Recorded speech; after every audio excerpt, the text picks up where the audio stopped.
Welcome to Car Shopping Questions and Answers. If you're car shopping right now, or you will be in the next 6 months, I want you to type me in the comments. If you are car shopping right now, or you will be in the next 6 months, type me in the comments. I'm here to talk to the people who are locked in, who care about their money for the next 30, 45 minutes about buying and leasing cars below market value. There's only three prices you can pay with any car. Market value, that's the price everyone pays. Negotiators pay market value. Above market value is people who just don't know how to negotiate at all, have no strategy. They're going to pay above market value.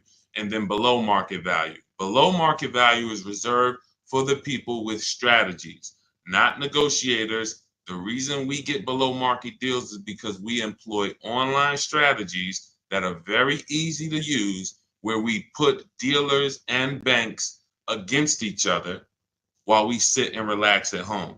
So start typing your questions. I do these live streams a couple days throughout the week to make sure you have all the answers you need to be able to buy, lease, and sell cars for the maximum money. And that's all we do here. So everything we'll be talking about is out of my new book. It's called It's called Cars from Home: 7 Steps to Saving Time, Money, and Avoiding Dealerships. It's 5-star rated, and you can get your copy for the next 30 minutes as part of my welcome offer for 75% off. It's normally $97, but if you get to my TikTok bio or my Instagram bio before 30 minutes is up, you got yours for $24. It'll be in your inbox in 2 or 3 minutes. I also have a comment on YouTube or in the Facebook comments for you to activate your 75% off. That's everything we'll be talking about today. Let's go with the first question, Dolan. Let's get the show on the road. And let's get to some unlearning and relearning. Philly Speed, the last car I bought, the dealership wanted me to use their financing instead of my pre-approval. So we always let the dealership see if they can beat the financing we have, but we also come in prepared. And now you got to be careful now, because banks are now scamming. Banks are locking people in with hard credit pull pre-approvals. So they know that the people are hip to pre-approvals. And so I want you to pay very close attention to any company, dealership included, that tries to lock you in, because that's the exact opposite of what we do. We do not let banks and dealerships lock us in, because that prevents us from shopping their competition. And the way that you save the big money, not the hundreds, if you want to save the thousands, the 3,000s, the 5,000s, the 10,000s, and more, is you're putting dealers and banks against each other. That is the name of the game, and that allows you to save more money than you've ever saved without you could be the world's worst negotiator. You could be a horrible negotiator, and putting dealers and banks against each other is going to be how you save more money than the best negotiator in the world. So we don't do pre-approvals unless they're soft credit pull. If they're soft credit pull, we'll use the pre-approval to budget, because the only purpose of a pre-approval is to budget. Who's a homeowner? Type me if you're a homeowner. You know you got a pre-approval, or you got pre-approved for your mortgage to budget. They told you, based on your credit, based on your income, you could afford this much house: 300,000, 400,000, 600,000. They told you this is what your interest rate would be. This is what your monthly mortgage payment would be with taxes and insurance. So the only purpose for pre-approvals is budgeting. So now, when you don't, the reason why I hate bad pre-approvals, in my book I call them restricted pre-approvals, is because, one, they're going to activate the rate shopping window. Thanks, Dawn. The rate shopping window is a period of time that the credit bureaus give you to let multiple banks and lenders access your credit with a hard pull to compete. So within a 14-day period, you can have 20 banks access your credit, give you their best rate, so that you know you got the best rate because you created competition. Now, once you activate the first hard pull, the clock starts ticking. The clock starts ticking. And when you start, even see, You think this is your bank. It's not your bank. You don't own it. We don't own these banks. These are for-profit companies. Just like somebody said to me the other day at the gym, hey, I went to my car dealer and they told me this. I said, you own a car dealership? He said, oh, no, I meant the dealership that sold me the car. Okay, use those words wisely because it's not your dealership and it's not your bank. These people would not even want to know you if you weren't giving them money. So now that you actually know the truth and you're aware of what that is, let's start putting these people against each other so you can find out that these people aren't truly your friend. So the way we do it, I have a strategy I call the bank bidding war. This is what the credit bureaus allow. Again, you can Google Experian rate shopping, and you'll see an entire blog post that Experian put together saying how they allow you to rate shop with the hard pull. And at the end of the window, as long as you have multiple lenders within that period of time, not multiple dealers, not dealers running your credit, lenders, independent lenders, banks, credit unions, you're fine. At the end of the window, it's going to weigh on your credit like one hard inquiry. So if one hard inquiry would have lowered your credit score 10 points, 20 hard inquiries are going to lower your credit score the same 10 points because they see you're shopping for your rate. You don't get penalized for being diligent. You get rewarded because they know if you're shopping for your rate, you care about the $2,000 and $3,000 and $5,000 in your loan that you could save by getting the best interest rate. So we do this after we find our car, Philly Speed, because once we find our car, first of all, let me say this one thing. We separate who we buy our car from who we get our loan from. These two different people, because whoever wins the bid gets our loan. Whoever wins the bid gets to sell us a car. It's not the same person. It's not the same companies. What's up, Sheila? Good to see you, Sheila. So this is so once we find the dealer who's going to sell us the car, they win the bid, used car, new car. We now lock that car up with a deposit. Now we come home, we do all our rate shopping online, banks, credit unions, online lenders. I have resources in my book where you have online credit unions. Let all these people compete. Then we call the dealer and we see if they can beat it. This is how we guarantee that we're not paying 7.2% interest when we could have been paying 5.9% interest. We're not paying 6.9 when we could have been paying 5.19. That's big money. And I know you haven't been taught that. You've been taught, oh, let me just focus on this, my monthly payment. That's one of the worst things you could do is being a payment shopper. Being a payment shopper, hey, give me the $400 a month for this car. We got a deal. That is one of the, and in fact, that's the first video I made on TikTok that really introduced me to the world. Is the worst thing you could do in a car dealership.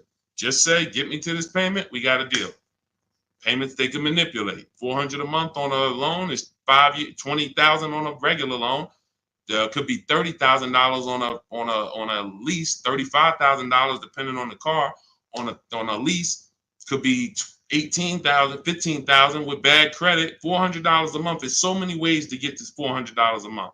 So you don't want to be mixing these things. You want to separate your loan shopping from your car shopping. And it's easy when you're paying cash. Cash buyers don't make these mistakes. Cash buyers still overpay. They don't get, unless they're bidding, but they don't make the mistake of mixing their payments and thinking, wow, just because I got a good monthly payment means I got a good price on the car. Absolutely not. You could have a great monthly payment, but you paid a terrible price for the car. Two totally different things. That's why we separate them. Go ahead, Dolan. I see a lot of questions coming in. Let's go. We'll keep more coming. Let's go. You ever had bad? Okay, let's go to the next question. I don't even know what that means. I don't even know what that means. Go ahead, Dolan. Next question. Maybe there was a typo.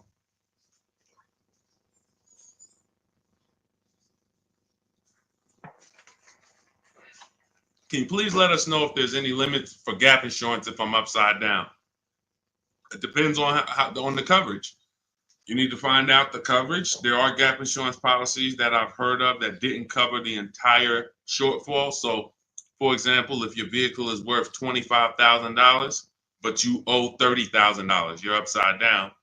If your vehicle gets stolen and not found or totaled, you're going to owe money. And I've seen this happen so many times throughout the years because people didn't get gap insurance. They'll literally total their car. And then so now you got a horrible life event that happened. You got into a car accident, and then you get a bill. You get a bill, and people are like, wow, where did I get this bill from? And it's like, your car was only worth 25, but your loan was 30. So if you're driving around in a car that does not have, that's not worth what you owe, but you don't have gap insurance, you're exposed. Something happens to that car, not only are you going to lose the car, you got a bill coming to you. So what I always say is, you got to know when you're upside down. You got to know when to get gap insurance. And you also have to know you don't have to buy it from the dealership. You can call your insurance company, see if they sell it. You can Google insurance companies that sell gap. Usually you can find it for a cheaper price than what the dealership is going to charge. But some of the worst, it's insult to injury. It's not many things like losing your car and then getting a bill on top of that. That's almost as bad as like having a car that's breaking down and then you got to fix something on it, but you still have a car payment.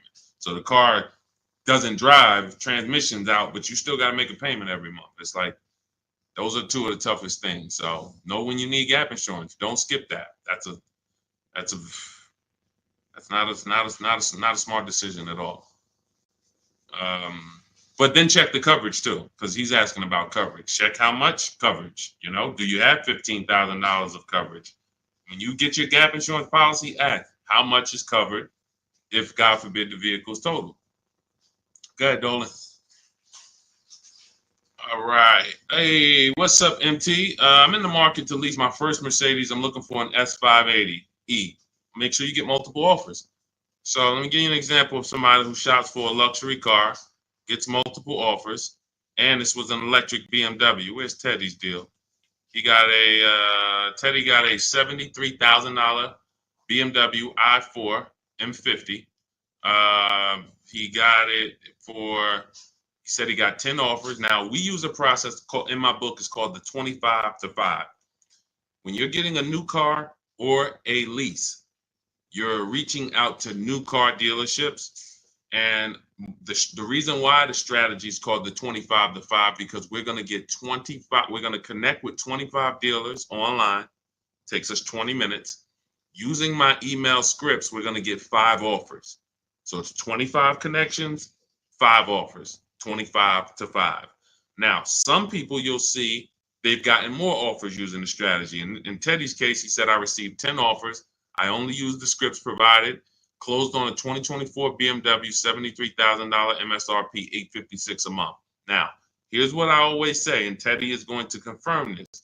When you properly shop multiple offers, you are going to see a wide range. If you shop the right way, your best offer should be $150 to $200 apart, at least that different. So your highest offer should be at least close to $200 apart from your best offer. And sometimes it's even more than that.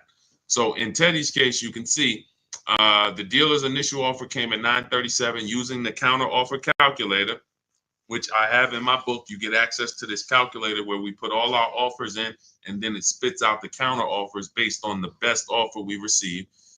He said I counted at $829. He came back at $856. That's where he closed the deal at. So $856, $73,000 vehicle. That's a 1.1% lease. The way you judge your leases is you divide the monthly payment into the total MSRP, and that gives you what the percentage is. So he got a 1.16% lease. But here's what's very important. My highest offer during this process from a different dealer was $1,123. $1,123, even after his counters.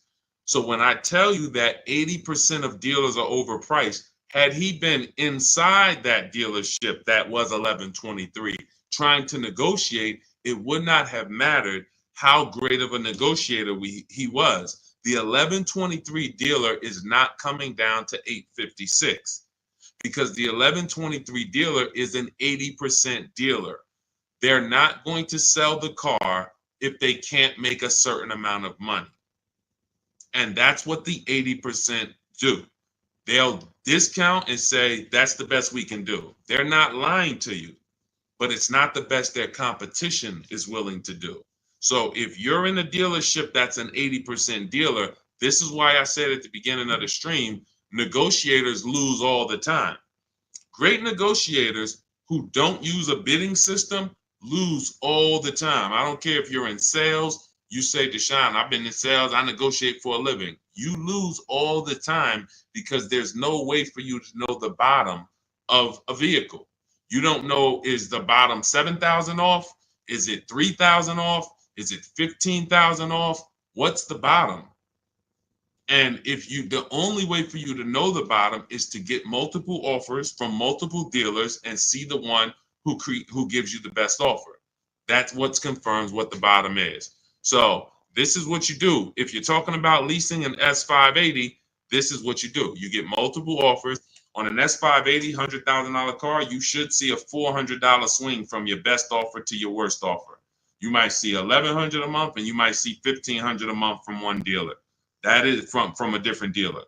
That's how different it is. Now, if you want to call around and try to get the quotes yourself by the phone, you can do that. We don't do that. We use email because I believe that most people don't like talking to car dealerships. Believe it or not, there are some people who do, and God bless them. Go ahead, do your thing if that's you. Start calling around.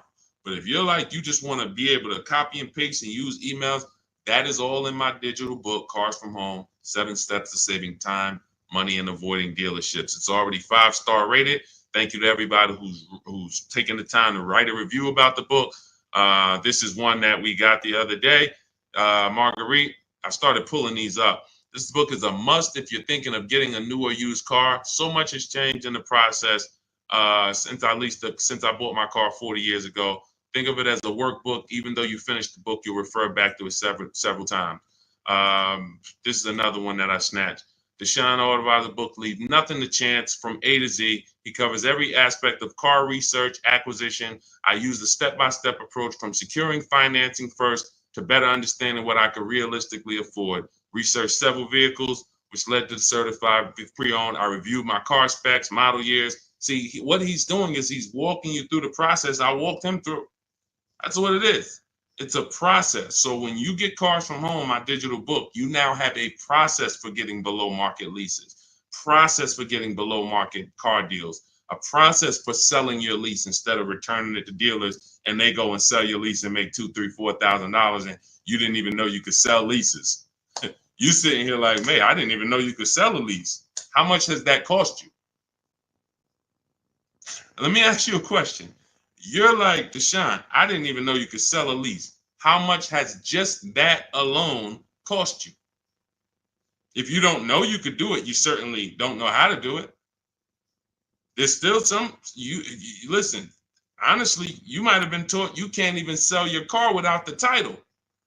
Who was taught that? I got to have my title before I could sell it. And I know this is true because when I was at the Mercedes dealer, people would walk in and the guy would be like, Deshaun, is that the new one? I said, yeah, that's the new, the 20, whatever. I said, all right, as soon as I make my last payment, coming back to see you for that. I know. Most of the people are not going to admit it, but they didn't know. They don't know this stuff. So the reason why we have to get, I'm talking to you who are honest, who are willing to be honest and willing to take the bad news, because that's how we change. You cannot, if you won't admit that you didn't even know how to sell a lease, then how are you going to get to the point where you can sell leases and make $2,000, $3,000, $4,000? See, I always meet people with bad news because I care about your car deal. I'm not the person who meets you and says, hey, Milton, you're doing a great job. Brandon, Rindy, you guys are just doing a great job buying these cars. Look at your deals. Wow, you're getting 1% leases. Wow, look at all these offers. You're getting $5,000, $10,000, $15,000 off on all of these offers. Great job. Oh, man, look at your pre-owned car. You got a huge discount. Originally, this car was $50,000 and you got it with good mileage for $26,000. Wow, you got a great discount on this pre-owned car. That's not how I'm meeting you. That's not how I'm meeting you. I'm meeting you. You don't even know that you should be getting the new price of a used car. You're looking at a used car. Duh, I'm looking at a 3-year-old car. Deshaun, how do I know if this is a good deal? Well, we need the brand new price. What was that car brand new? Was it 50? Hey, when I was looking at my Infinity truck, I was buying an Infinity truck 2 years ago. I was looking at 4 white ones. 4 white ones. They were between $30,000 and $32,000. Now, most people would have just said, oh, well, let me pick the best one. Close my eyes, did a roulette, and they would have got in trouble. Why? Because I know, which is what I teach you in my book and what I teach in these streams, you have to get the new price. So now I get the new price and I find out one of the vehicles brand new was 46, one was 48, one was 52, and one was 54. Brand new. So all of those cars, when they were 30 to 32, they look similar. Oh, they look so close in price. But once I understand that, oh, this one was 46. That one has $8,000 more equipment in it. The price became far. It became clear what value was the best. Somebody would have picked the $46,000 car and said, oh, well, that one they were asking the lowest price. Meanwhile, for $1,500 more, you could have got $8,000 more equipment. This is value. So these are the things when I meet you, this is how I come. Deshaun, I know I made a lot of mistakes. I'm willing to hear the bad news so I can get to the good news, so I can stop making these mistakes. That's all we're here for. And if you could take that, then we're going to be fine. You're going to be just fine. I can help anyone get below market deals who's willing to unlearn. That's it. If you're willing to unlearn, you're good all day. Okay, so that's what you do, MT. Get bids, multiple bids. You need to get at least 5 bids for that Mercedes before you make a decision. Once you get the 5 bids, you'll have a clear winner. That's who you do business with. Go ahead, Dolan. And matter of fact, let me show this Mercedes discount too. Just so you know, MT, we just had somebody who got a Mercedes. And just so you know how much money is in there, you got to zoom in on this. But this was a $79,000 Mercedes electric one, just like the one you're talking about getting, except this is an EQE. And Milligan got $27,000 off. That's 20. Let me put that back on the screen. If you're on Instagram, if you're on YouTube, you can see this. $27,000 off.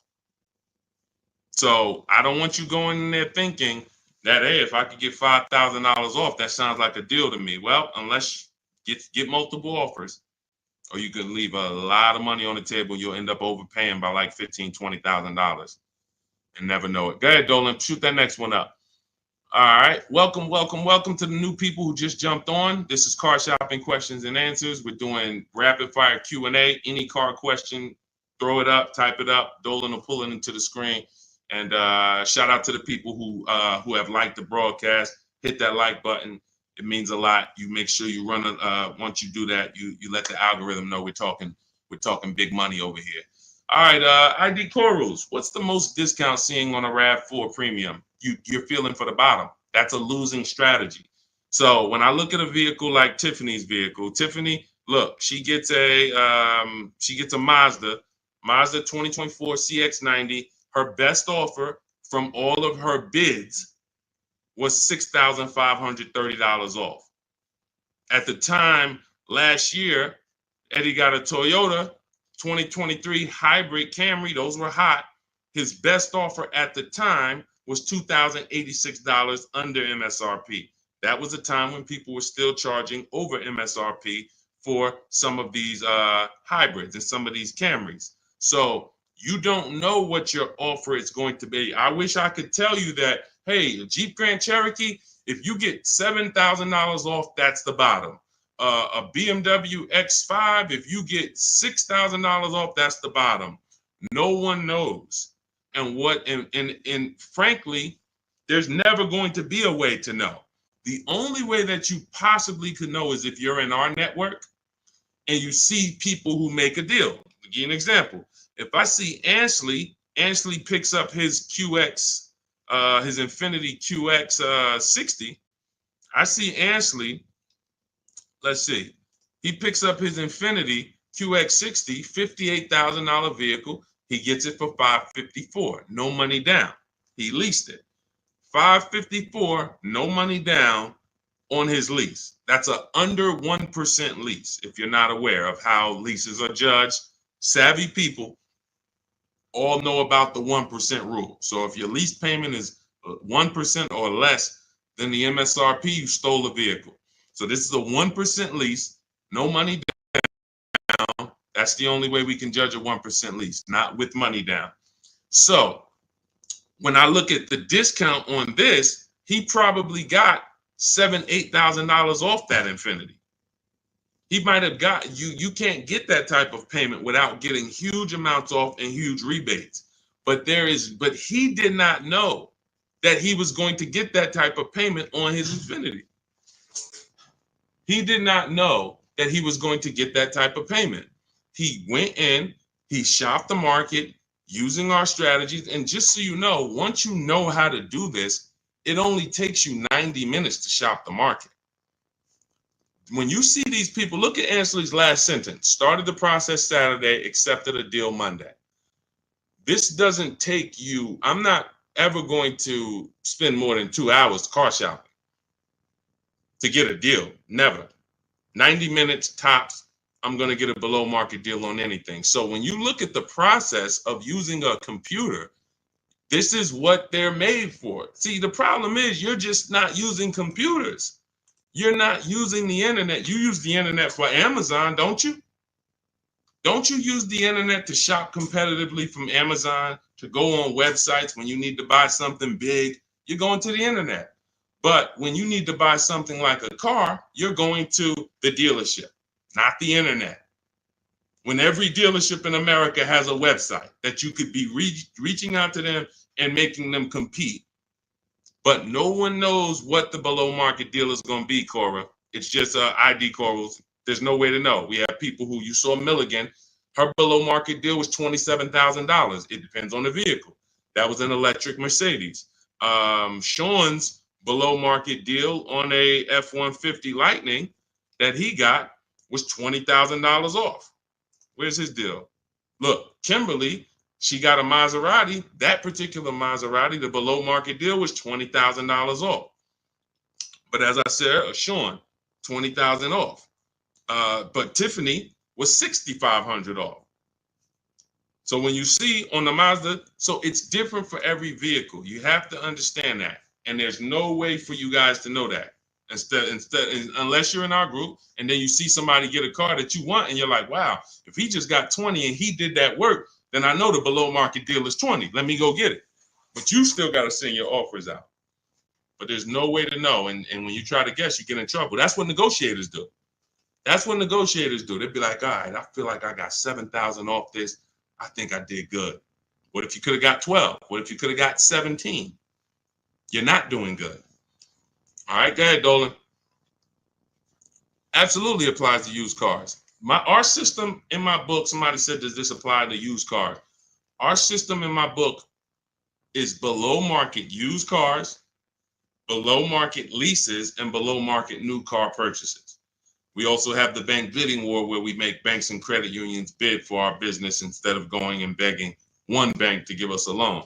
So we also sell leases and sell. So we run pretty much an organized bidding system for car buying and leasing. That's what we do. In a nutshell, what separates Cars from Home from any other channel? What separates my teachings from anyone else? We have an organized system for making people bid for our business. We send them through a round robin. That's how we have grandmothers who save more money than the best negotiator. It's just that simple. Rosalie. Rosalie's deal is insane. Look at Rosalie. And I wish some of you, I know some of you have these cars. That's the reason I show all of these different cars, because you might have these cars and you didn't get these prices. So that should be a wake-up call when I show all these cars, Jeep Grand Cherokees, QX50s, Mazda CX90s. Some of you have these vehicles. And you can look at your deal, look at your paperwork, look at your selling price. Look, do you see any rebates included? Look at your price and be like, you'll see, man, I didn't get these prices. She got a 2024 Infiniti QX60, $59,000 vehicle. Look, her payment is $592 a month. It's a $59,000 vehicle. Some of you lease this vehicle, you put down $5,000 and your payment's $500 a month. She put down nothing. So this is below market. I told you at the beginning of the stream, it's 3 prices that you can pay for any car. 3 prices. Market value, that's what negotiators pay. Above market value, that's for people with no strategy pay. Can't negotiate, no strategy. Just please, just get it over with. Tell me what it costs. They're paying above market value. And then below market value. Below market value is reserved for the people who know how to make people bid and compete for their business. Okay. All right, go ahead.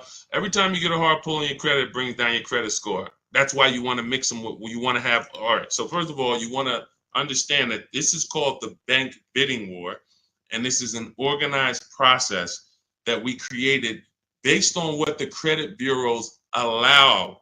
The credit bureaus allow you to have multiple banks and lenders access your credit within a certain period of time, and it will show as one hard inquiry on your score. You'll see the inquiries, but the score, where one inquiry might drop your score 10 points, you could have 20 inquiries, but it's still going to be the same 10 points. And you can Google very simply, go to Google, type in Experian, which is a credit bureau, rate shopping. And you'll see the article that Experian themselves wrote telling you how you can rate shop. Banks don't want you to know this. Dealerships don't want you to know this, but we do this. So this isn't something that's new to us. It may be brand new to you, but think about that. If you are letting a lender lock you in to one offer, that means you're not shopping your interest rate. If you're going to Navy Federal because you're so gung-ho and super chummy with Navy Federal, but you're not letting anyone else compete against them, then you're not getting the best interest rate you could be getting. You certainly don't know it.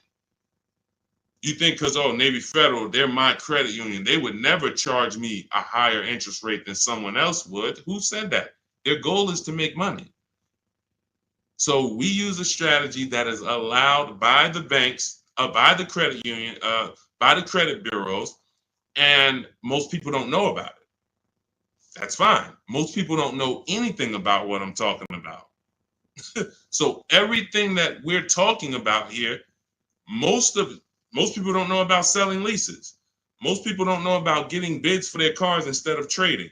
Most people don't know about sitting online and contacting 20 dealers to get a lease quote using online scripts, emailing only to get 5 offers.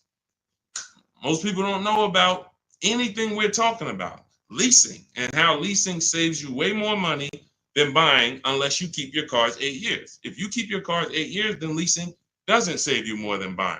But if you don't keep your cars 8 years, leasing, getting below market lease deals like some of the ones you see that I've shown you, saves you way more, thousands more than buying. Most people don't know any of this. So it's not about that. It's about, will you know it, Dawn? I don't care about what most people know. I care about the people who are like, look, I want to know this. I want to know how to make sure I shop for my interest rate and don't let the dealer shop for it for me, or don't just let one bank give me their offer. No, it's too much money. You know the difference between, and I want to pull this up, the difference in interest between on a $40,000 loan, $40K loan, what's the difference in interest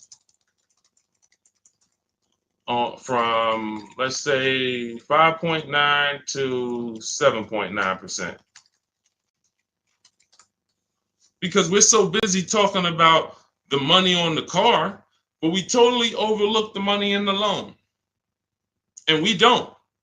So when in my process, those of you who have my book, you know the bank bidding war. You know we're taking shopping at home for our loan just as serious as we're taking getting the best price for our car. So look, on a loan period, 5-year loan, interest paid on a 5.9%, 5.9%, hold on, interest paid at 5.9 is 15.8, difference is 4,000, positive comparison, and interest cost $40,000 loan over 3 years and 5 years. $11,000 in interest? That can't be right. Interest paid is that can't be right. Hold on.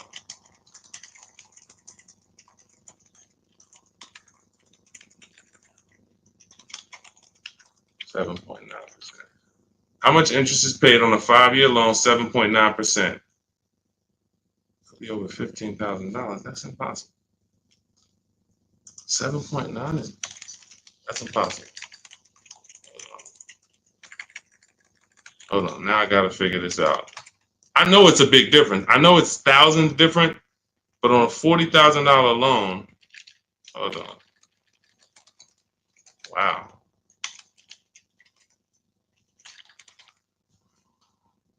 All right. So if I put in a $40,000 loan, 60 months, 7.9% interest, 0 down payment. Forget about sales tax. Let's see, calculate. All right. Principal, interest. Why is it not giving me? Here we go. Total loan interest is $8,500. Okay, that sounds more right. Okay, so on a $40,000 loan at 7.9, interest is $8,500. Now at 5.9, interest is $6,200. $6,200 versus $8,500. That is $2,300. $2,300 from 7.9 to 5.9. So when Navy Federal gives you a 7.9% rate and you're just like, oh, well, I guess I'll just take it. That's my credit union. And you're not shopping them. You're giving them money without even trying. And everything we do is quick, simple from home. But you need to understand how much money you have given to these banks and dealerships by just not making them compete.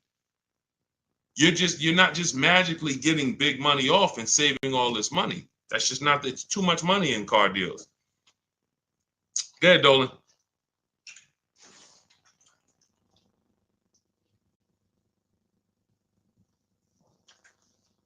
See, I see a lot in a lot of these questions. What I'm seeing is people trying to feel for the bottom. You don't want to use competitive strategies. You're not going to get there that way. Michelle, what's a good APR on a 2014 car? First of all, a 10-year-old car, you shouldn't have a loan. In my book, I teach something called the rule of 72 and the 10th birthday. 72 months is the longest loan you want to take on a car. Anything longer than that is like a 50-year mortgage. If you got to take a 50-year mortgage to afford a house, you can't afford the house. So why is the 10th birthday there? Well, that's because we should have the car paid off by the 10th birthday. In true affordability, you can do this. If you can truly afford a car, you can do this. You can get a car on a 6-year loan that has a payment that you can pay off by the time the car turns 10. You know who can do this? People who are buying cars they can't afford. People who want to get the Dodge Hellcat or the Dodge Demon and they can't afford the $70,000. So they're going to get one that's a 2017 with 90,000 miles on it, and they're going to pay $15,000 for it, $15,000. But the car is crap. Car's crap, $18,000, $20,000, but it's crap. Cars hasn't been taken care of, and they're going to take out a 6-year loan on it. So they're going to take out a 6-year loan on a car that is already old with high mileage. I've seen this. I call this the repo recipe. Some of you may have seen the video that I made on the repo recipe. The repo recipe created the rule of 72 and the 10th birthday, where I started looking and saying, by far, the amount of people I see losing cars to repossessions are people with loans on older cars. They own loans on older cars that instead of getting a nice, smaller, maybe less socially impressive used car, they want to get something that looks better, has more amenities to them, as more in a class of luxury. all right, Sean, I could get this 2015 BMW. It's it has 90,000 miles on it. They only asking 14 grand. It's a horrible decision unless you can pay cash, because all you're doing is investing in a car for 5-6 years with payments that is already due for repairs. At 10 years old, the car you're asking about, Michelle, is already due for repairs. This is the age of the car. This is the age of the life cycle of the car where repairs should be normal. 10 years old, the car should be paid off. And every 2 years, you go to your mechanic. Hey, what does it need? They say, okay, hey, you got to put 1,000 into it. You got to put 800 into it. No problem. Here you go. Let me keep my car running. That's the age of repairs. But when you're starting a fresh loan on a car that is in the age of repairs, this is what I call the setup for the repo recipe, because you're going to now get this payment, $400 a month, $300 a month, $500 a month, whatever it is, and you now have a surprise. Hey, car's breaking down. Hey, what's this light flashing on my dashboard? Hey, what's this going on? What's this sound I'm hearing in the back?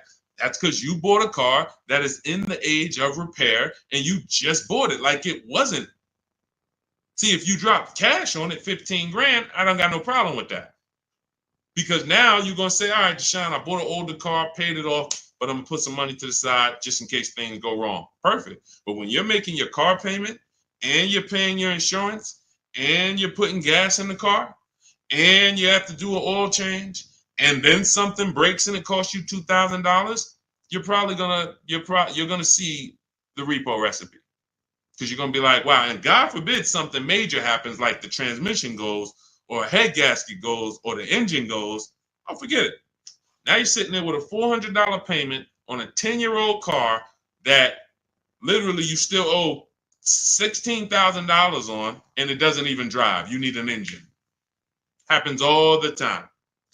I've been seeing it happen since 2006 when I got in the car business. And what's the reason?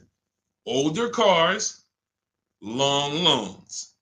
Let's get these older cars, instead of being frugal and saying, all right, I could afford $300 a month. Let me go get an inexpensive, smaller used car that I can get something that's 5 or 6 years old, where it'll take care of me. It's not going to have all the bells and whistles because I don't have the budget for that, but it is going to be dependable. It is going to get me from point A to point B. It will allow me, it won't surprise me. I'm not going to come out one day to go to work and the car is broken down on me. Now I'm calling out of work and I got to call a tow truck and all of this stuff you're going to have with this 2014. So these are the things that I speak to my family about, to my friends when I was in the car business. These are the things that I would speak to people about, Michelle. A loan on a 2014 is a horrible idea. I can't even tell you what a good APR would be, but if you had said what's a good APR on a 2020, I can tell you we need to bid that out. We don't know what a good APR is. Is it 5? Is it 4.9? Do they have a special interest rate, 1.9? What's the best we're going to get? We're going to put it through a bank bidding war process, and we'll see. That's it. But a 2014, that's just too old of a car to have a loan on. Go ahead, Dolan. Everything I'm teaching is inside my new digital book. If you want the entire blueprint of everything that people like Pierre have used, people like Zafrina have used to get these below market deals, Teddy, people like Jared, look, Greg, some of you know Greg, he got his EV6 Kia, $56,000 vehicle, $527 a month. Everything that these guys have used and girls have used to get these below market deals is in my new digital book. And you can have it for 75% off. That's my welcome offer, but it's only for 30 minutes. After 30 minutes, it goes back up to $97. So if you want yours for $24, head to my TikTok bio now or my Instagram bio, click the website link there, and then click the button that says 75% off new book. Get there before the timer so you can get your $24 book instead of a $97 book, even though it's worth it at $97. And if you're on YouTube, I have a comment for you, a link for you in the chat, and then I have a link for you guys on Facebook. But that's for those who want the blueprint. It'll be there. And make sure when you get your book, you screenshot the thank you page, because it has my support team's email on there, just in case you type your email wrong. Want to make sure you can reach out to support to get your book. Go ahead, Dolan. Does your book go into detail about cash purchases? Cash is simple. It's just simple. You're using one step of the bidding process. If you don't have a car to replace, then you're using one step. If you have a car to replace, then you still be doing the equity assessment to sell your old car. You just wouldn't need the bank bidding war because you're not financing. But for sure, if you use you'd be using the same process that Milligan used. Milligan used to save $27,000 off her car. Pierre, he got his pre-owned Mazda. He got 20% off certified pre-owned CX-5. Used the perfect budget calculator. Spotted this best deal of similar listings, and then he knows how to get the original price to make sure that he got the biggest discount from the new version. Somebody like Vincent. Vincent gets a Lincoln. He wanted to get what I like about Vincent is he got more discount than he went in to get. I can't even see all of these people. Here we go. Vincent, he said, I bought a 3-year-old Lincoln Corsair under 45,000 miles. He targeted to get 30 to 35% off original MSRP using the multiple marketplace strategy in my book. He got a 43% off MSRP, original MSRP. See, that original MSRP, that's different language. That's language that you should be using when you buy a pre-owned car.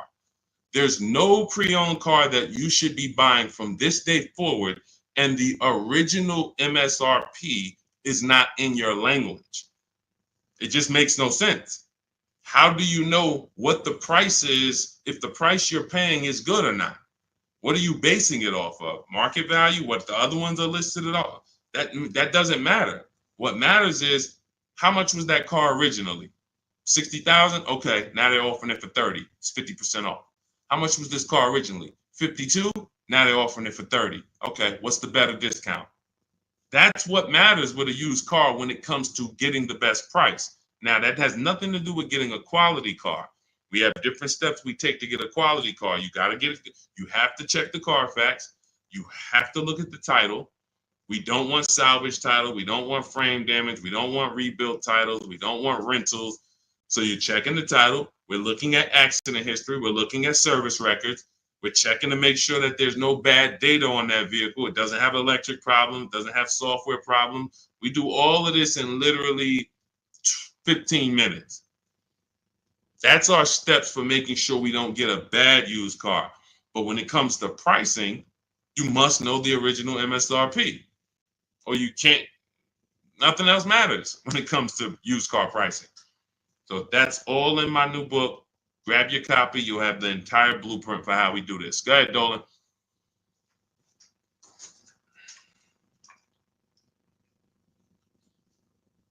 What do you do if your loan is upside down and you want to lease? Transfer it over. In my book, we have 2 ways to get out of a negative equity.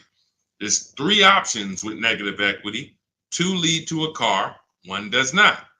So just so you understand the severity of negative equity I call the bad credit for people with good credit. Because when I was at the dealership, people walk into Mercedes, and if they left with they could have an 800 score.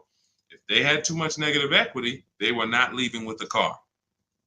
So there's only 2 things that I've witnessed in my career that stop people from getting deals on cars. Credit's too bad, negative equity. So that means it's a serious thing. So what I say is understand the cause. The cause, which you seem to know already, Lavis, is you should be leasing, but you buy. That's why Lavis is asking about going from a negative equity deal to a lease, because the taking out 5-year, 6-year loans is what you do. Then you go and you replace those cars in 2 or 3 or 4 years. You have negative equity. Happens all the time, especially to you who doing no money down deals. And to those of you who are putting down like 5-10 grand, you don't have any negative equity, but you're losing that money. You're not getting that money back. You put down 5 grand, 10 grand on a car, then you come to trade it in 5 years, and you come to trade it in 3 years. You're not getting that 5-10 grand back. You don't because it's just the car depreciates too much. So you're just throwing money at these cars that is not coming back to you. When you are going for a lease now, we have 2 ways that you're going to transfer to a lease from a negative equity deal. We're going to do our equity assessment. You're going to go to CarMax, go on these websites, CarMax, Driveway, Carvana, KBB, Instant Cash Offer, Car Gurus, and AutoNation. Sell my car. 6 offers. So they're going to give you 6 offers on your current car. Now, that is going to be the smallest amount of negative equity that you're going to have, because that's the best offers you're going to get. These are companies that fight every day to buy cars. That's what they do. So they're not lowballing. They're not saying, hey, we'll throw out one number here and then we'll negotiate. Hey, Charlene, good to see you. Good to see you, Michael Singleton.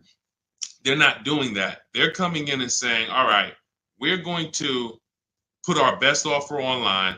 And then when we inspect the car, if there was something that you didn't tell us about the car, if there was something that you left out, we're going to need to deduct that when we inspect it. So they're putting their best offers online right there. And so that means that's going to be your lowest amount of negative equity, because you're getting the most for your car if you sell to one of them. So let's say your highest offer comes from a Car Gurus dealer who wants to buy your car for $19,000. Let's say you owe 21.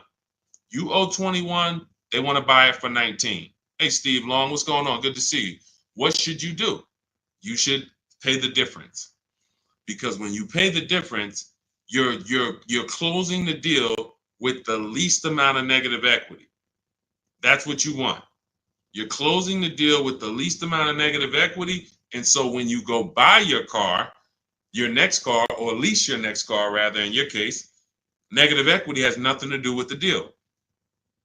So that's what you would prefer to do. Pay the difference and then go out and get bids for your lease and then do a clean deal. But now let's say, they offer you 19 and you owe 29. So you are now $10,000 upside down. You can't pay the difference. I don't have 10 grand to pay the difference. Okay. Now what you have to do is you have to transfer that negative equity to your next deal, which means you have to trade your car in.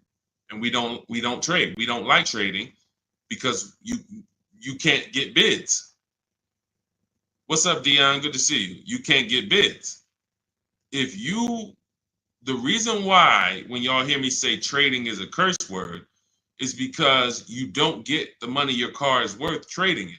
You don't get the money anything is worth trading it. So now you've bought this car, you found this deal, but now you have to go to the dealer and say, all right, I need you to take a look at my car. Now, what happens if Carvana offered you 19, but this dealer can only pay 17? It's just all they can pay. They can't match that offer. So you're going to have more negative equity in most cases when you have to do this. So, but that's okay. If you can't pay the difference, this is your only option. Now, it's very important for those of you who are trying to do negative equity trades and then go into a lease that you understand loan to value ratios, because that's what's stopping you from getting your deals.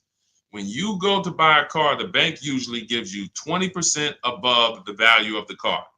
That's the max the bank is going to really give a person with good credit. Sometimes a little more, but we'll use that it could go to 25%. Ridiculous banks will go to 30%, but 20% is really benchmark.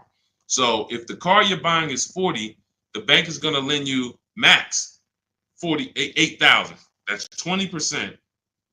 So no dealer, no bank. What's up, Benito? Nobody can get $50,000 approved on that $40,000 car. So when you buy your car, you're trying to buy the car, put the taxes in, put the fees in, and then throw the negative equity in. So the car was 40. Next thing you know, you're at 52, and you want to do a no money down deal. And you're wondering why you can't do a no money down deal, because the bank is saying we're not going to lend 52 on a $40,000 car. That's when they come to you and they'll say, hey, you got to put money down. Can you come up with $5 grand? Because we can't get the bank to approve it. It's loan to value. Now, also, what you need to keep in mind is when you can get big discounts off the vehicles, you can actually bring over more negative equity. When you look at Sean saved 20 grand off his vehicle. If he had to throw 7 grand negative equity on there, he could do it. If you had to throw it, honestly, he got a $20,000 discount. If he had to throw 20 grand of negative equity on here, he could do it.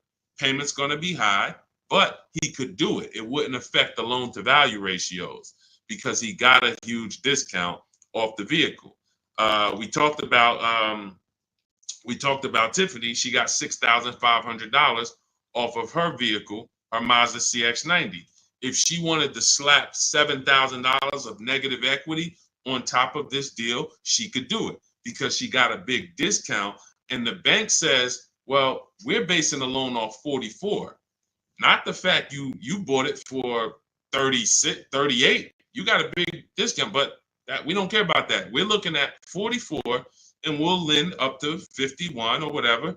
So if she gets $7,000 off and she wants to throw $7,000 negative equity, the bank's going to say, that's fine, no problem. So it has a lot, it has a lot to do with how much negative equity you have, and also what is the vehicle you're getting and how much discount did you get off that vehicle. That's what matters. So make sure you understand what's causing negative equity, which is for you. So because, like I said, Lavish seems to understand she's going into a lease, but the cause for negative equity is buying cars when you should be leasing.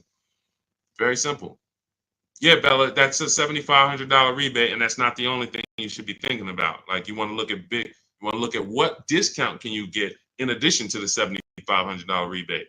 That's how we have people that are saving, $15,000, $10,000, $20,000. They're getting the rebates for the electric vehicles, but they're also getting huge discounts from the dealers that are winning the bid.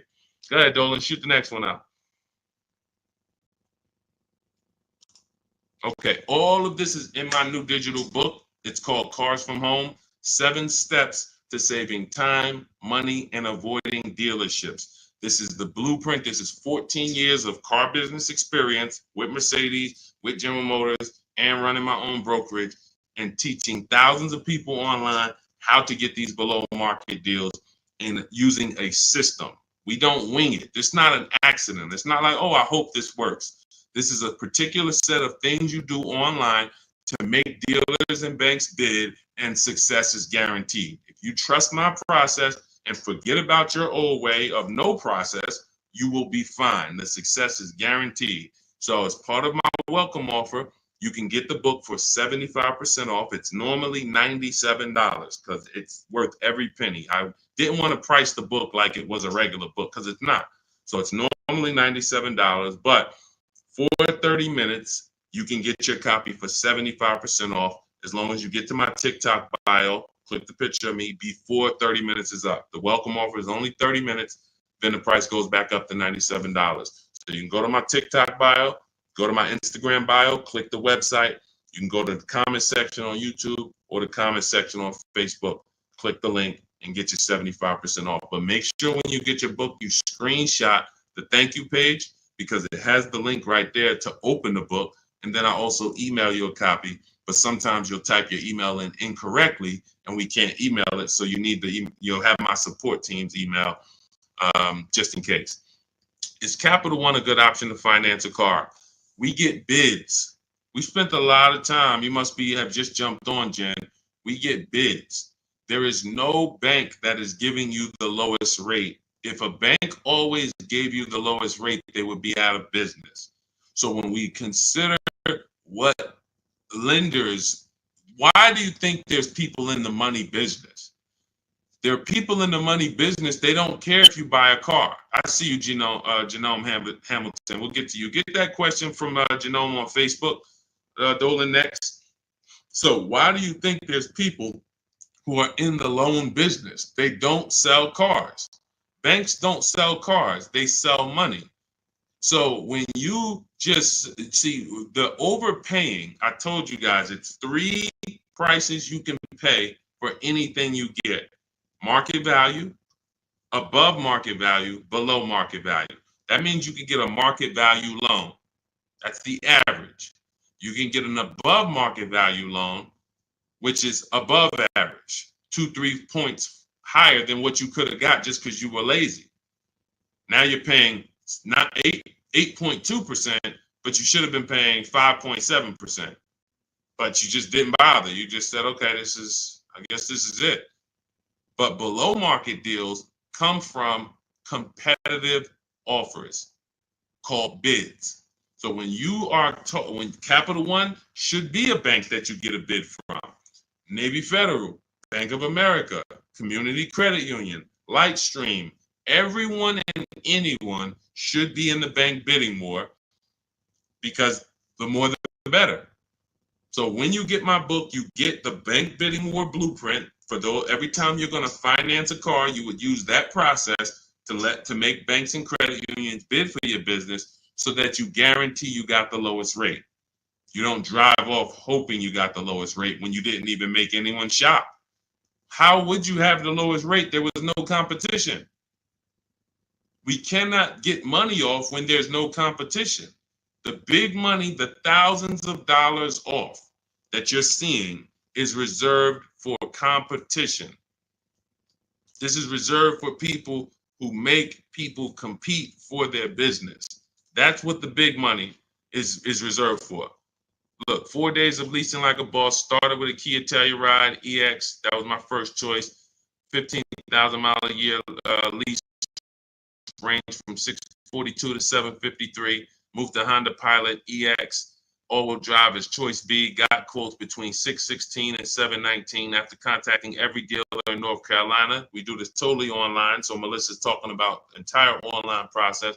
The dealer I ended up leasing from originally quoted me 719, came down to 616 in 3 days, 0 at signing, 0.13% lease. This is what it's about. Competition. She knows she got the best price. You can't go to her and be like, Melissa, you think you could have did a little better? She's going to be like, look at all the offers I got. Do you think I could have did better? You're going to look and say, no way. See, competition is what gives you the peace of mind. Every time you buy a car, why don't you have peace of mind? Why are you driving away hoping? Driving away, oh man, you think we did all right? Should we have gotten tried to get more for the trade in? Shoot, we ended up putting 3,000 down. We only wanted to put 1,500 down. This is how you're leaving the dealership. Why? Because you're not making people compete. So when you're not making people compete, you're begging for discounts. And you have no leverage to be able to compare to even know that you got the best price. You have nothing to compare it to. So when people come on the stream and they're like, hey, Deshaun, I'm paying $519 a month for this car. Is that a good deal? You have nothing to compare it to. Hey, I got a 2019 Mazda 3 for $17,000. Is that a good deal? You have nothing to compare it to. But if you had seen 7 Mazda 3s and then the one you got, it was originally, $31,000, but you paid, $17,000 for it. You know this. And this stuff is simple. This isn't building rocket ships. But this is reserved for the people who care about their finances. Everyone doesn't invest. Everyone doesn't save. Everyone doesn't, take financial literacy seriously in any way. But there are opportunities that flash past all of us where we can absolutely benefit from learning things that other people don't know. If you learn how to invest in stocks better than other people, you're going to do better than other people. If you learn how to get cars less than other people, you're going to get less than other people. This is not by accident. But you got to focus. This is your second most expensive purchase. So this is only for the people who are focused. This is for you. The blueprint, everything, my book, anything I do, the streams. The streams aren't for distracted people. We can't do nothing with distracted. There's people on here right now that got me on one channel, playing video games on the other channel, and then eating with another hand. And they think it's hard to win like that. And we're going to talk about a $30,000, $40,000, $50,000 transaction, and you're not even really focused. So I want the people who are focused to understand your success is guaranteed. Just by being locked in, your success is guaranteed. Because we have a process that you can trust that you no longer have to wing this car buying thing. I've been in this thing since 2006. Car buying is very predictable. New cars, used cars, leases. There is nothing a car salesman is going to say or type to me or send to me in an email or send to my people that I haven't seen before. I used to have to send those same emails, copy and paste them. It's so predictable. So once you understand that, you'll understand why we're able to get these deals. All we're doing is putting people against each other. Simplest terms.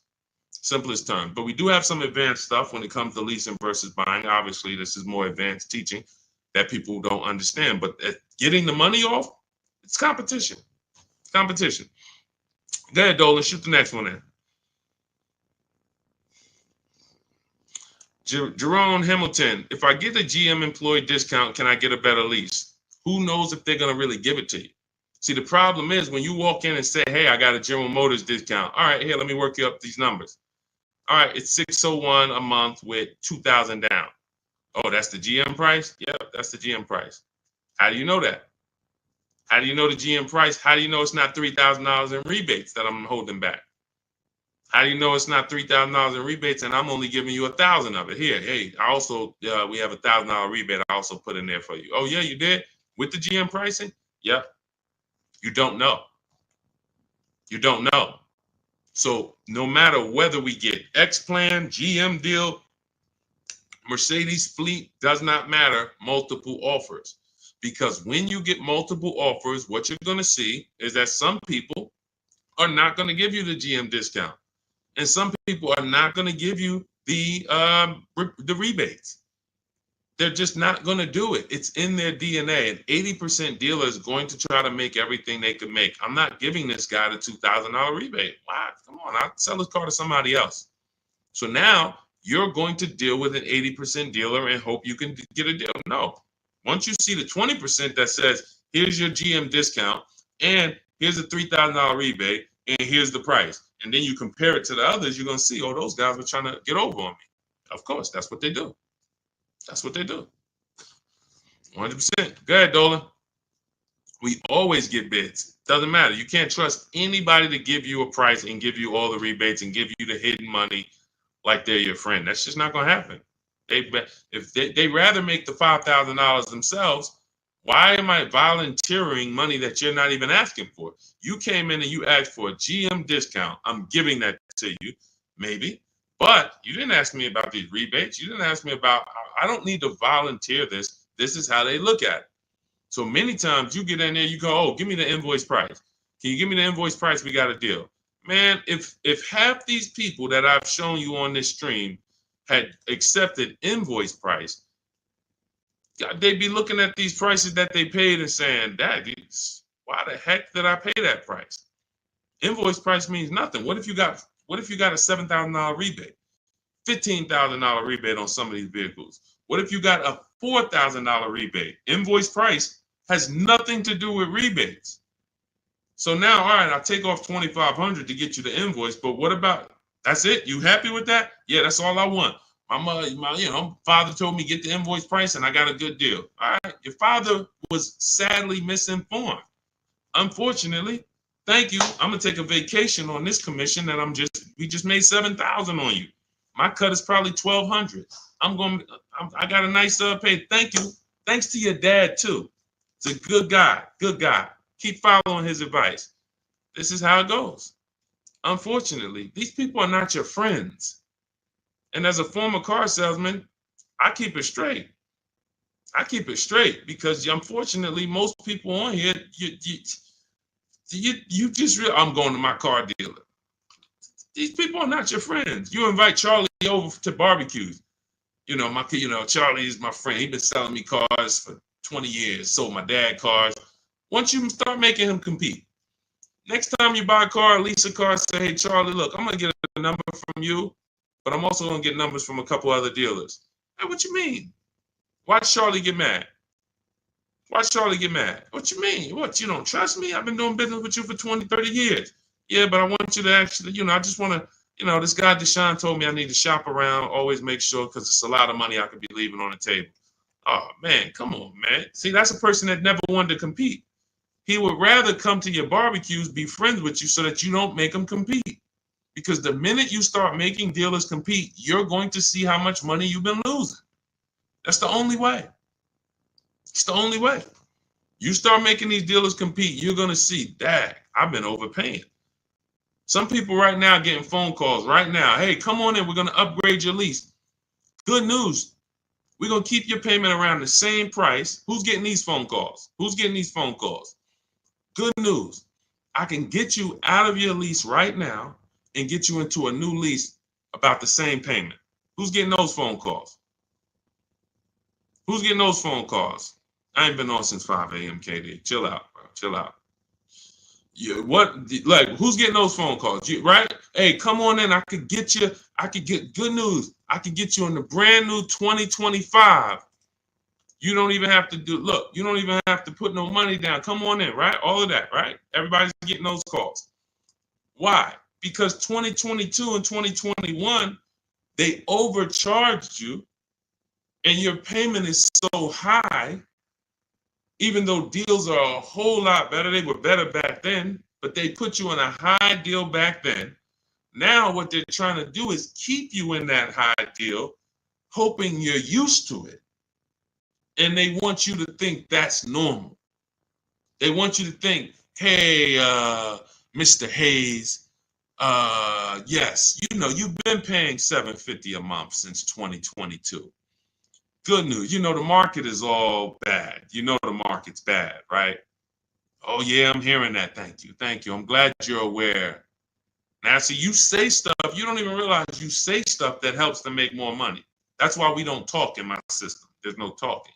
But when you say, a lot of my friends been saying, man, these prices have been high. I don't even know if they ever going to come down. Yes, thank you. You're right. You're so right. We say the same thing in here every day, Mr. Hayes. But the good news is this. I can actually get you in a new vehicle and keep your payment around the same price as your old 2022. Oh, yeah, you can do that? Yeah. Man, well, I really like to come down. Yeah, but listen, things have not, interest rates are high, right? Have you been following interest rates? Yeah, I have been seeing that they're high and they've been high for a minute. Yeah, so that's all affecting the prices we can offer now. But, normally your price will go up by about $120. Normally you go into the 2025, but, I see you bought a car in the past and I was able to pull some strings, work with my manager, and we can get you on a new one, keep your price around the same. Okay, all right. When can I see it? Come on down. When can it come down? That price should be dropping from $750 to like $520 because the market is entirely different. There's been great deals out here since the daggone pandemic. It's been great deals. During the pandemic, we helped Bonita. Bonita got her Telluride. She got it for $600 a month during the pandemic. That's why I always show her deals. $600 a month. People are leasing these for $800 a month, $900 a month during the pandemic. This was 2022 when people were leaving out of the dealerships with axes in their heads. Couldn't believe how high they were paying. She believed $600 a month, her dream vehicle. So these deals have been out here. Look, Greg made this deal. Look, we've been making deals, below market deals. Look at Danielle. $44,000 vehicle, $550 a month, no money down. Charles, Palisade, $48,000 vehicle, $597 a month. Hyundai Palisade, top 5 SUVs in the market the last 3 years. So the people who tell you there's no deals, they don't know how to get them. So yes, when you go into, when you don't have strategy, I told y'all, I've said it, I think 3 times, maybe 4 on this stream. There's only 3 prices you can pay. Market value, that's what all the negotiators are going to pay. They think they did well. All they did is pay the average price of a negotiator. Now you got above market value. That's for the people who can't negotiate. You don't like negotiating. You're not good at it. You just close your eyes and hope that it works out for you. You're paying above market value. And then below market value, which is what you see these people pay because they're not negotiators. They make people bid. And when you make people bid, You don't have to be a negotiator. If someone comes in to fix, you want to get your kitchen redone, and they tell you, okay, it's going to be $50,000. Yeah, hey, is that your best price? All right, yeah, all right, because I'm going to have 3 or 4 other people come in and get a number too. Okay, well, I might be able to get you from like 50 down to like 45. Okay, it's all right. I'm going to have another person come. Another person says, I could do it for 41. Another person says, I could do it for 60. Okay, another person, I could do it for 42. Now you're creating competition, and all of them you tell, hey, I'm getting multiple bids, and they're going to give you their best offer. Doesn't mean they're going to win, but when they know you are getting other prices, they're going to give you their best offer. And that's what I tell you. When people say that's our best offer, Mr. Nunn, that's my best offer, Mr. Henderson, they're not lying to you. That's their best offer. They're not going any lower because they want to make a lot of money. Look, man, I'm making $6,000 on this car. If I can't make it, I'll sell it to someone else. I'll sell it to someone else. I don't need to sell. That's how the 80% of dealers think. You expect the incentive to get a lot better the next few months, especially Ram. What are the incentives now? Unless you can tell me that you shop multiple dealers for Rams and you can show me 5 different offers you've gotten on a Ram, you don't know what the incentives are now. How can we wonder if stuff's going to be better? What are you comparing it to? You went into one dealer, Dodge dealer, hey, how much is this Ram? They told you and you're like, oh, well, that's expensive. 80% dealer. 80% dealer. And again, the only way for you to see how much you've been overpaying is to start using these strategies that we teach for multiple offers. And I know, sometimes it's hard to face that. Sometimes you would rather not see how much you've been losing. And that's understandable. It doesn't make financial sense, but it's an emotional decision that's understandable. I don't want to know, Deshaun. I would rather keep shopping the way I've been shopping and save no money or the same money rather than shop the new way and then see that the old way was costing me tens of thousands of dollars. That doesn't make financial sense. But the people when you ask, are the incentives good? You got to know what the incentives are now. That means we run the market. When I was shopping for my mother a couple years ago, I ran all the offers on a Mazda CX-5 for her in October. I didn't like the deals. I didn't like the lease offers. I contacted them again in November, emailed them all again. Hey, what do we look like in November? Didn't like the deals. Emailed them one more time in December. Or one of the dealers actually reached back out to me and said, hey, I got this car coming in. We did the deal in December. That is keeping track of incentives. That's monitoring programs. If I shop the Ram right now, it'll take me no more than 60 minutes to get literally 5 to 7 offers on Ram. Using my system, the 25 to 5 strategy in my book, I go into the book, I literally use my scripts, and in 60 minutes, 90 minutes, I'll have 5, 7 offers on Rams. That's just how it works. So now I'm able to look and see, all right, what type of discounts are they offering? What are the incentives? What are the programs? Do I like them? Do I not? All right, let me check back let me check back next month. Let me see if there's any new incentives. So that's the way it works. That's the way you move the market. We have to be able to monitor what the deals are. But I see, unfortunately, there's a lot of you who you want to try to fill for the bottom. That's just what you've been trained to do. It's a losing strategy. I would love for you, if I was still at the dealership, I'd love for you to come and try to fill for the bottom. Especially if I work for a manufacturer where we got rebates a lot. Come on in, fill for the bottom. $3,000 off is a good discount. When's the last time you got $3,000 off a vehicle? I just think, I think I might be able to get more. Okay, listen, we settle at 5. You don't know I had a $5,000 rebate, so you're just not going to know. So you can sit here and feel for the bottom all you want. It's not going to work. You're still going to leave wondering, hoping it's a losing battle. That's why I'm trying to tell you, stop doing it. Stop doing it. You're asking, okay, what's a good interest rate for this vehicle? You're trying to feel for the bottom instead of sitting at home the way my book teaches you and making people bid and come to you and have all of these people begging for you to do business with them. Oh, how much discount should I be getting off of a Toyota Camry? Feeling for the bottom. Instead of sitting at home, contacting 25 dealers online, using my strategies, using my scripts, and saying, okay, now I got 7 offers on a Toyota. Oh, I see the biggest one is giving me 5,000 off. Okay, that's the market. That's the below market. You cannot feel for the bottom. You can keep doing it. It's just a losing strategy. You're never going to get the discount, the maximum discounts, feeling for the bottom, walking into a dealer. It's just never going to happen. So for those of you who are tired of that, you're like, I don't want to be feeling for the bottom anymore, Deshaun. I don't want to be worried about being a good negotiator, Deshaun. I want to be able to have a plain, simple system for getting dealers and banks to bid for my business. That's what Cars from Home is, my digital book. 7 steps to saving time, money, and avoiding dealerships. You can get your copy for 75% off. That's my welcome offer. In my TikTok bio, click that picture of me, or click my Instagram picture. Go to my bio, click the website, and then you'll see a button to activate your 75% off your book. Grab it. It'll be in your inbox. You'll have all the strategies necessary for paying these prices, the same prices you've been seeing me share throughout the stream. Or if you're on YouTube, I have a link for you in the comments. If you're on Facebook, I have a link in the comments for you. Grab your book, use it, and shop empowered.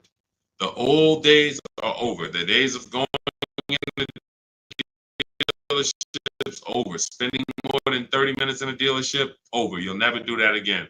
Begging for discounts, over. Not knowing what to say, hoping, oh man, they told me don't tell them I had a trade. All of this garbage that they've been none of this stuff works because you're not employing competition. So all of those days of that's over. Watching social media videos, all right, man, let me try to remember this. All of that is over because we have the blueprint. It's already 5-star rated. You can Google it. Thank you to everybody who's reviewed the book on Goodreads. We appreciate you. We couldn't get to this many reviews and a 5-star rating without you guys taking the time to rate the book and review it. But grab your copy. As long as you get there before the 30 minutes is up, that welcome offer is only good for 30 minutes. After that, the book does go back up to $97, which is still a great price. But $24 is better than $97. So get there before the 30 minutes is up. TikTok bio, Instagram bio, YouTube comments, Facebook comments. Use the book and go win. All right? Unlearn everything you've been taught. That's the key. Leave everything you've been taught at the door. Trust this process. Success is guaranteed. All right? God bless you. I'll see you on the next stream.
Welcome to Car Shopping Questions and Answers. If you are car shopping now, or you will be in the next 6 months, I want you to type me in the comments. We're about to go live, do some serious car shopping Q&A for the next 45 minutes to an hour. So you can start typing your questions, as many questions as I can get to in an hour. We'll get through them. And what you often will see, that someone else is going to ask the same question you have. So a lot of times you'll actually, even if you can't get your question into the stream, because usually by the time we get 20, 30 minutes in, we got lots of questions and we don't always get to them all. But usually someone else will literally ask the same question that you have. So, so we can start talking. I'm just sharing this to Facebook now. This entire stream is sponsored by my new digital book. It's called Cars from Home. 7 Steps to Saving Time, Money, and Avoiding Dealerships.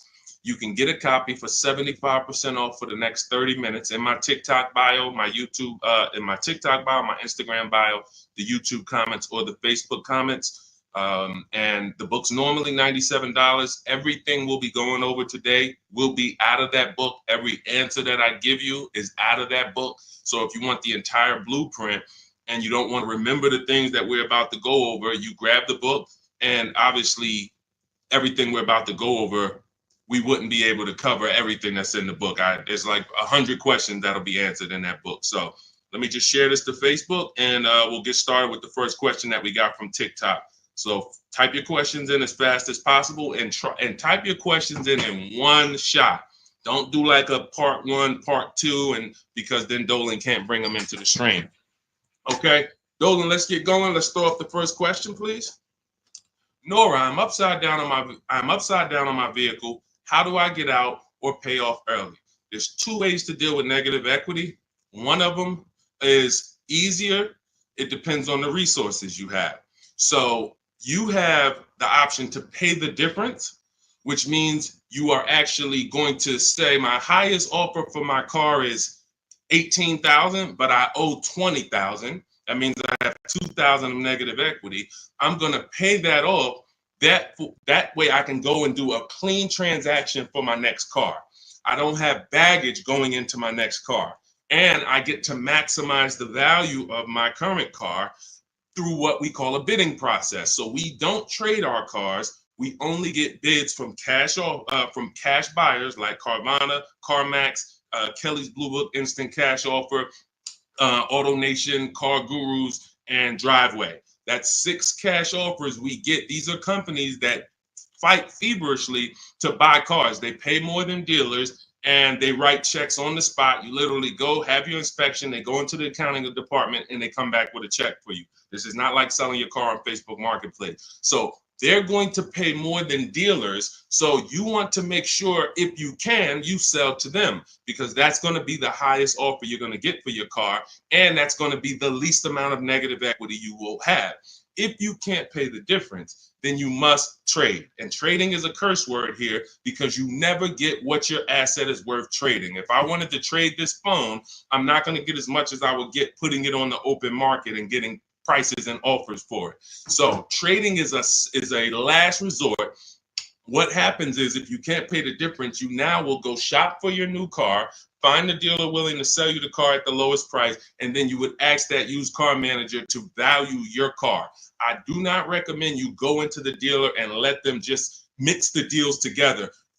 Write me a deal where you work in my trade-in with my negative equity. No, shop for your car, get your best offer from a dealer, new car, used car, or lease. And then once you identify the winning dealer, that's when you say, hey, can you take a look at my car? What's it worth to you? Now it's its own separate transaction. And if your payment was this $800 a month, you'll know, now what is my old car going to add to that? If my payment was $400 a month, now I know what is my old car going to add to that. And I can see what you're giving me for it, how much negative equity I'm going to bring into this transaction. And it's an easier way to understand the numbers. You don't want to be mixing transactions if you don't have to. And the key to understanding negative equity and the cause is you don't lease. That is the cause. The only way you're having negative equity is you continue to buy cars, but you're not a long-term person. You trade them in or replace them before the loan is paid off, and someone taught you not to lease. So you're going to continue to be in this repetitive cycle because you don't lease. There are emergency situations where you need to switch cars, but if you're not keeping your cars 8 years, this is rule number 1 in my book. You should be shopping for below market lease deals, not for purchases.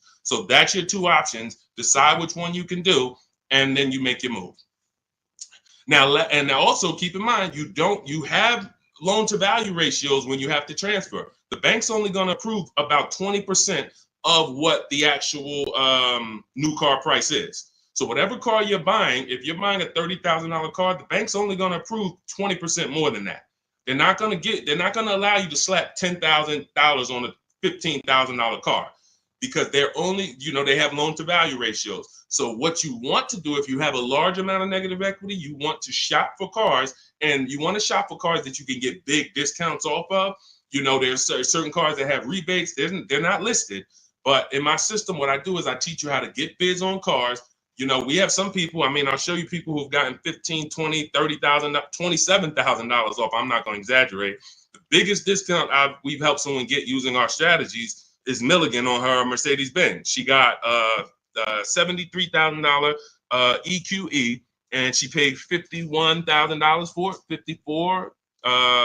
It's $27,000 off. I got it up here. So if she had, let's just say she had 15,000 in negative equity, it's no problem. She's not going to blow out the loan to value ratios because she got a huge discount off the new price. So it's going to fall within the bank's parameters. But I hate negative equity. I call it the devil to your car deals. I call it the bad credit for people with good credit. So it's important that when you get out of it, you know what the cause is, because if you don't know the cause, you'll be in negative equity again in 3 years. Most of you who have negative equity, you should be moving from a purchase into a shopping for below market lease, and stop tying up your money in these cars, and you'll never have negative equity again. 8 long-term people who keep their cars 8+ years, you never have negative equity. See, that's, you know, there's a reason for that. I'm keeping my car, I'm paying it off, I'm beating depreciation, I'm getting all the money out of my car. Short-term people should not be buying their cars. Go ahead, Dolan.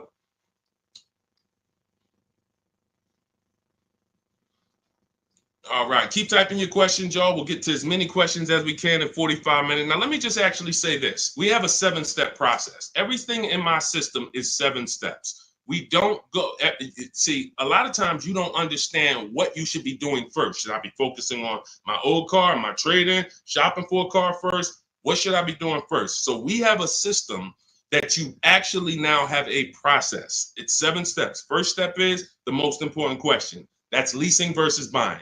How are you going to beat depreciation? Because you're about to buy a depreciating asset.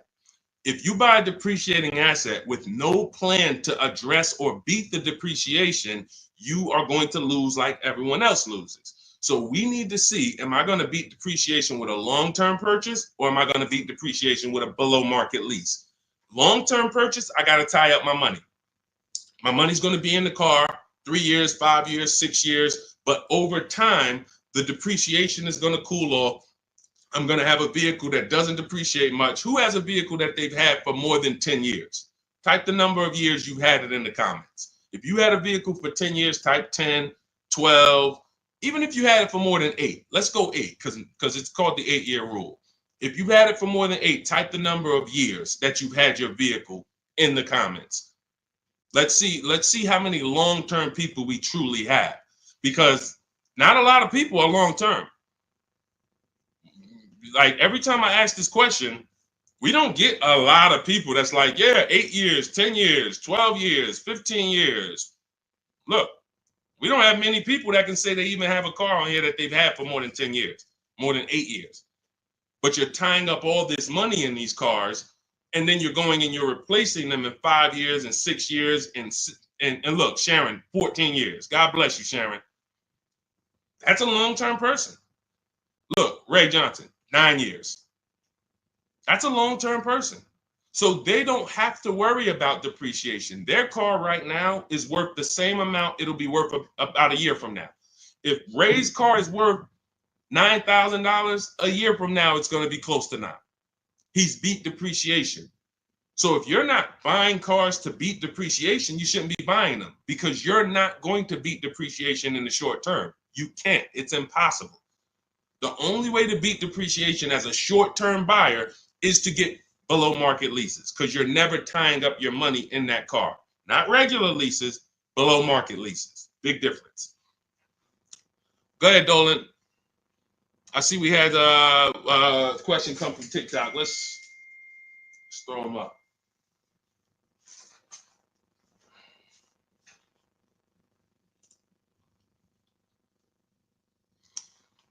Okay, what about a fun car? I'm planning to keep my brand new car for 5 years. My previous car was a lease and traded in since I had positive equity. That you're going to lose.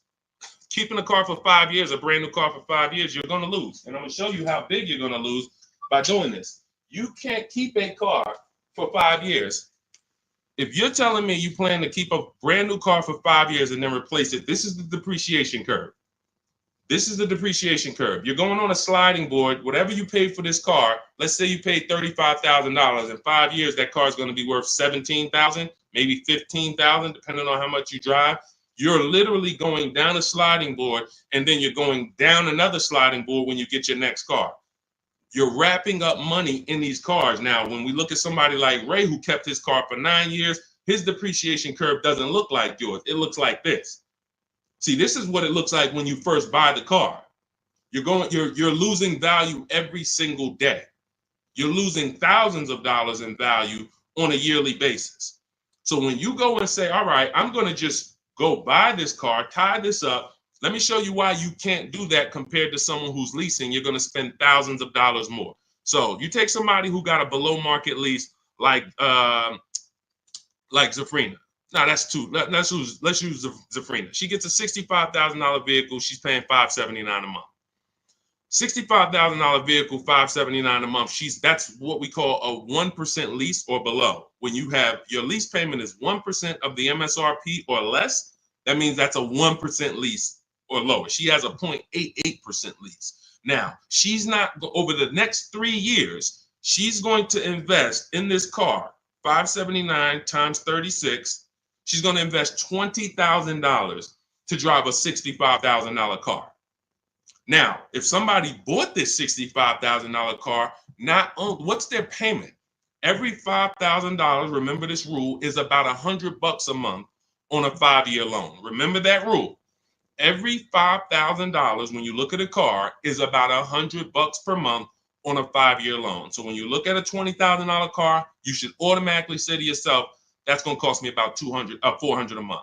You look at a $50,000 car, that's going to cost me about $1,000 a month on a 5-year loan. When you don't do that, now you let them put you in 6- and 7-year loans because you're not focused on what the real cost is. You're just like, get me to a low payment. I'll get you to a low payment. I'm going to put you in an 8-year loan. So we know this. Looking at her car, she would be spending roughly $1,300 a month if she bought that car. Even if she got an incredible deal, saved 10 grand off of the car, she's still going to be spending about $1,100 a month. She's putting $579 a month into this car. How do you compare $579 to $1,100? How do you compare $579 to $1,300? Let's say she bought a used version of this car. So instead of $65, she found a used one for $40.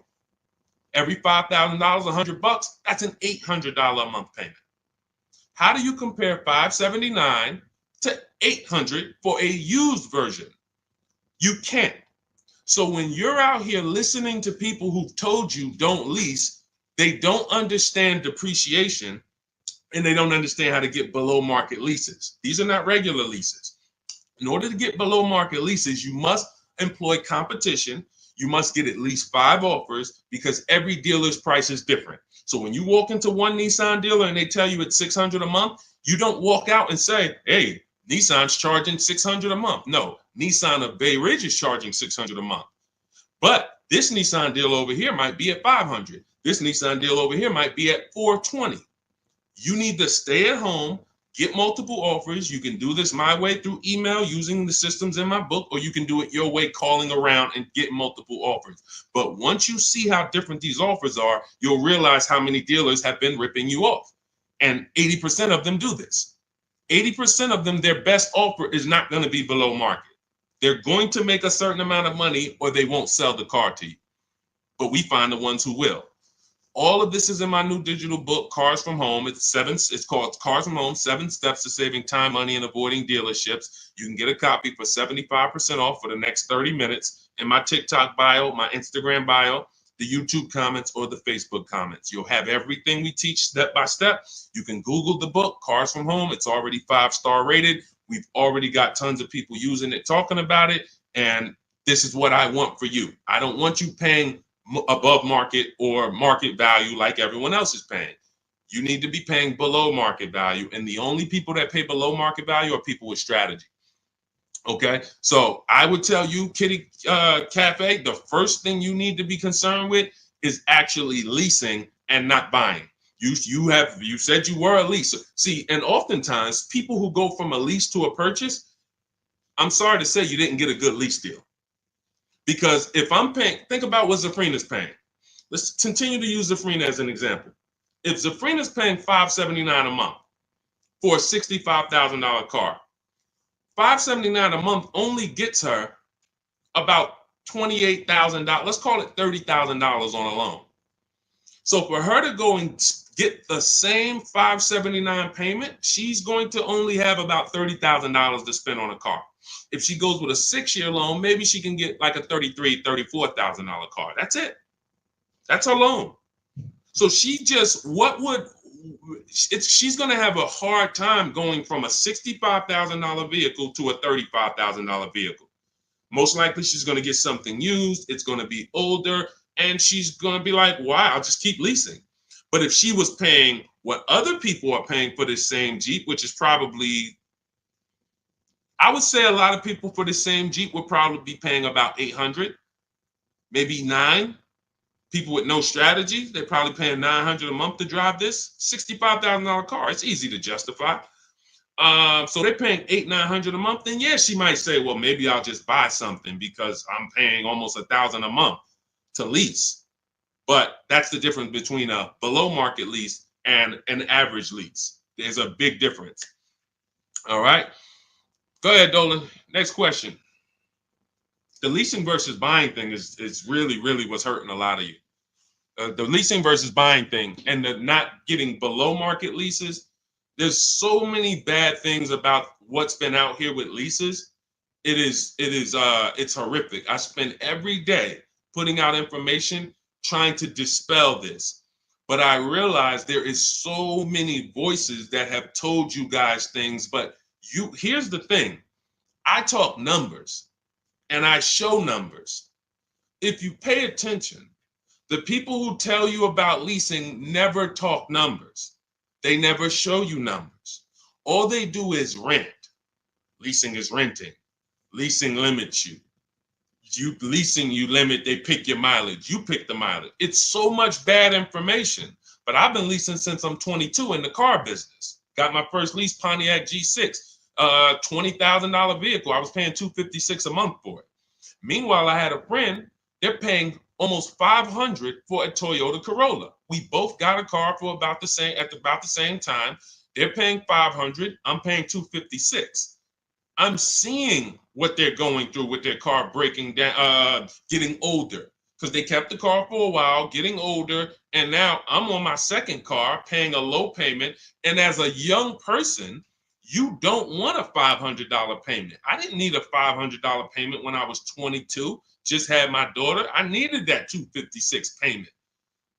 They had just had a family too, but they got to come up with $500 a month to drive about the same price car. The Corolla and the Pontiac G6 at that time were about the same price. You can't justify to me in any way that makes more financial sense. There's nothing you can say to me unless that person's going to keep the car, pay it off, and then keep the Corolla forever. If you're going to keep the Corolla for 10 years and then you pass it down to your daughter or your son at their first car and now you just got an extra car, that's a different story. You shouldn't be leasing if you're that person.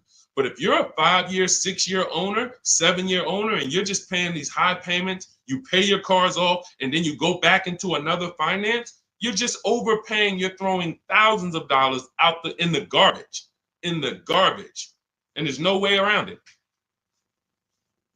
You put me against anybody. You put me on the stage with Dave Ramsey himself, the guy who has programmed thousands of people never to lease cars, and you give me 15 minutes. I don't need 2 hours with Dave. I don't need to debate you for 2 hours, Dave. If we're not talking about investing in mutual funds, you do a great job there. We're talking about the financial aspects of below market leases. Let me show you what a below market lease looks like. Let's consider what a person who buys their car is going to pay versus a person who gets a below market lease. Let's look at the resale values of this person who buys their car. When they go to trade that car in, what they're going to get back. And let's look at the net money they have lost compared to the person who got the below market leases. I will prove it to you in 10 to 15 minutes. And are you willing to tell your millions of people that you have programmed incorrectly because you know nothing about buying cars? You have programmed people based on you being a financial advisor, not a car person. You haven't seen thousands of car transactions to be able to say what you're saying. I've been involved with credit. Credit's a big part of what I do over the last 15 years. I don't teach it. Why? It's not my expertise. It's not my lane. It's easy for me to say, hey, I got a lot of people need to know about credit. Let me just start giving y'all some credit advice. No, because I respect the people who have learned credit to the T. Dave Ramsey decides I want to teach about cars. That's where he has led millions of people astray. And he has thousands of people investing in cars, short term, losing on resale, getting killed by depreciation. And they're like, well, Dave told me to do this. It's hard. It's hard to help. It's hard to get those people to unlearn. Go ahead, Dolan. Next question. Keep typing your questions, y'all. We will get through as many as we can in the stream. Good point. I only financed as I wanted to upgrade from my lease. My lease was $180 a month for 36 months. That's a big change. $180 gets you $10,000 on a finance. That's all $180 a month gets you. Now, if you put money down, that's different. Obviously, there's a lot of cars most cars don't lease for $180. So I'm assuming that you put some money down to get there. But again, what were you driving for these payments? You're driving a brand new car. There's no comparison.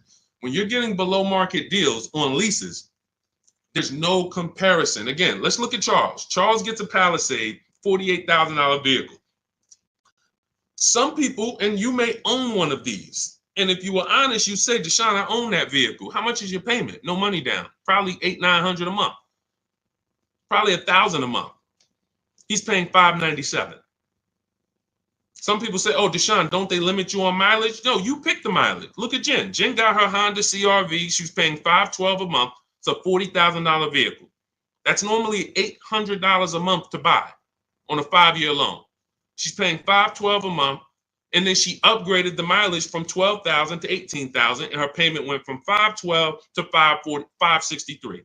40 some odd dollars. She gets to drive as much as she wants, as she needs to drive, not as much as she wants to drive, as much as she needs to drive. And the problem that that you may have with leasing is you didn't get the mileage you needed, and then you started blaming the lease. You knew you drove 15,000 miles a year, but instead of getting 15,000 miles a year, you took the 10,000 mile a year option. You looked at the payment for 10,000 because you might have not been getting a below market lease, so the payment was high, and you're like, okay, well, just give me the 10, and then you know you needed 15, so now you're going to pay the penalty based on not the lease's fault, based on you. You could have paid $45 more per month, got every bit of mileage you needed, and then you could have enjoyed your lease hassle-free, dropped it off in 3 years, no problem. So people are blaming the lease for their lack of understanding about how they don't pick the mileage for you on the lease. You pick the mileage. We got people who drive 25,000 miles in lease because they don't want to keep their cars tied up and have that depreciation on a car they own. If they drove 25,000 miles, any high mileage drivers, type HM into the comments. Any high mileage drivers, you drive over 18,000 miles. If you bought your car, tied up that money in that car, and depreciated it with high mileage, that car is going to be worthless in 3 years because you put 75,000 miles on it, and then you come back to replace it, and you have 15 grand of negative equity, and you wonder why. You depreciated the car. Meanwhile, when I was at Hyundai, I worked at Hyundai as a manager for 6 weeks. I had a guy who came in, he was dropping off his lease. I learned something incredible. I said, car had 72,000 miles on it. I said, you leased this? He said, yeah, I used to buy. I stopped buying because I would always have negative equity. I only lease now. 25,000 miles a year. I drop it off every 3 years, get me a new one. I'm in sales. I looked at his lease contract and I saw that his payment was less than $200 a month more than what a normal below market lease on that Sonata was. If a normal below market lease was $350, he might have been paying like $550, $525. It wasn't $700. He was paying a couple dollars more, but he could drive 25,000 miles a year, drop that thing off, never have to worry about negative equity. Mileage doesn't stop you from leasing. It's not about how much you drive. It's about how long you're going to keep the car.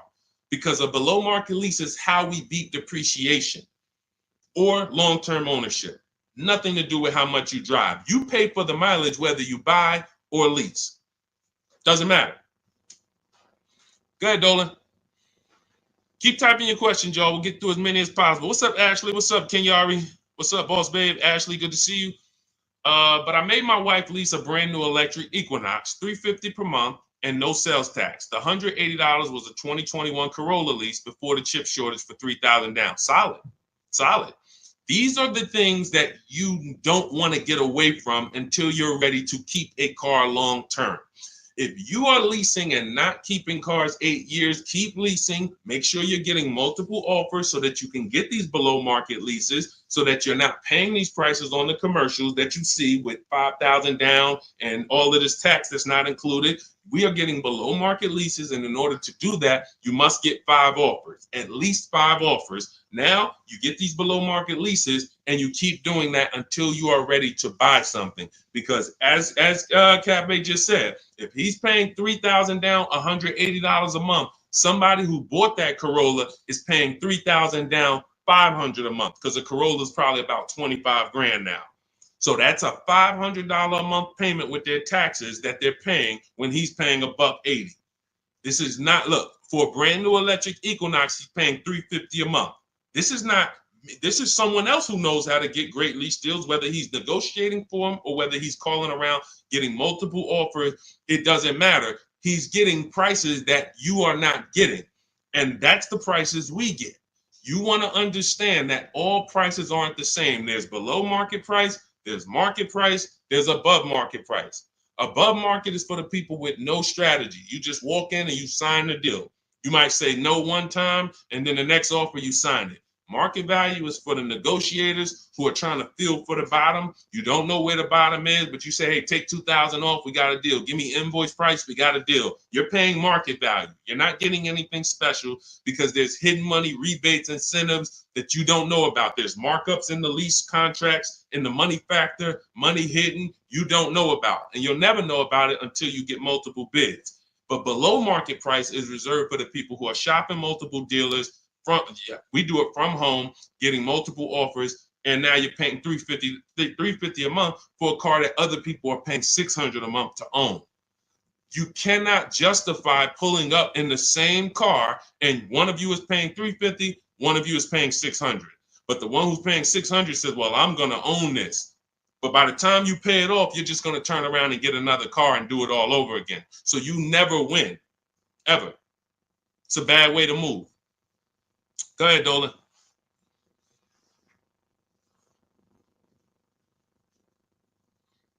What's up, Ray Johnson? Do you need to... Hold on. Do you need to know all the bells and whistles? I don't know what that means. Can you rephrase that question?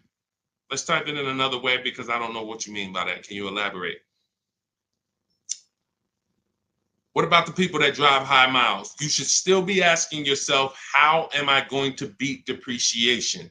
The first step in my process is to determine what I'm going to do to beat depreciation on this depreciating asset I'm buying. So if you're a high mileage driver, you drive more than 18,000 miles per year, you're depreciating your car so rapidly that in 5 years, you're going to have, call it 100,000 miles plus on the vehicle, but your loan does not move that fast. Most of your loans are going to move this way, but your depreciation is moving like this because you are just using the heck out of the car.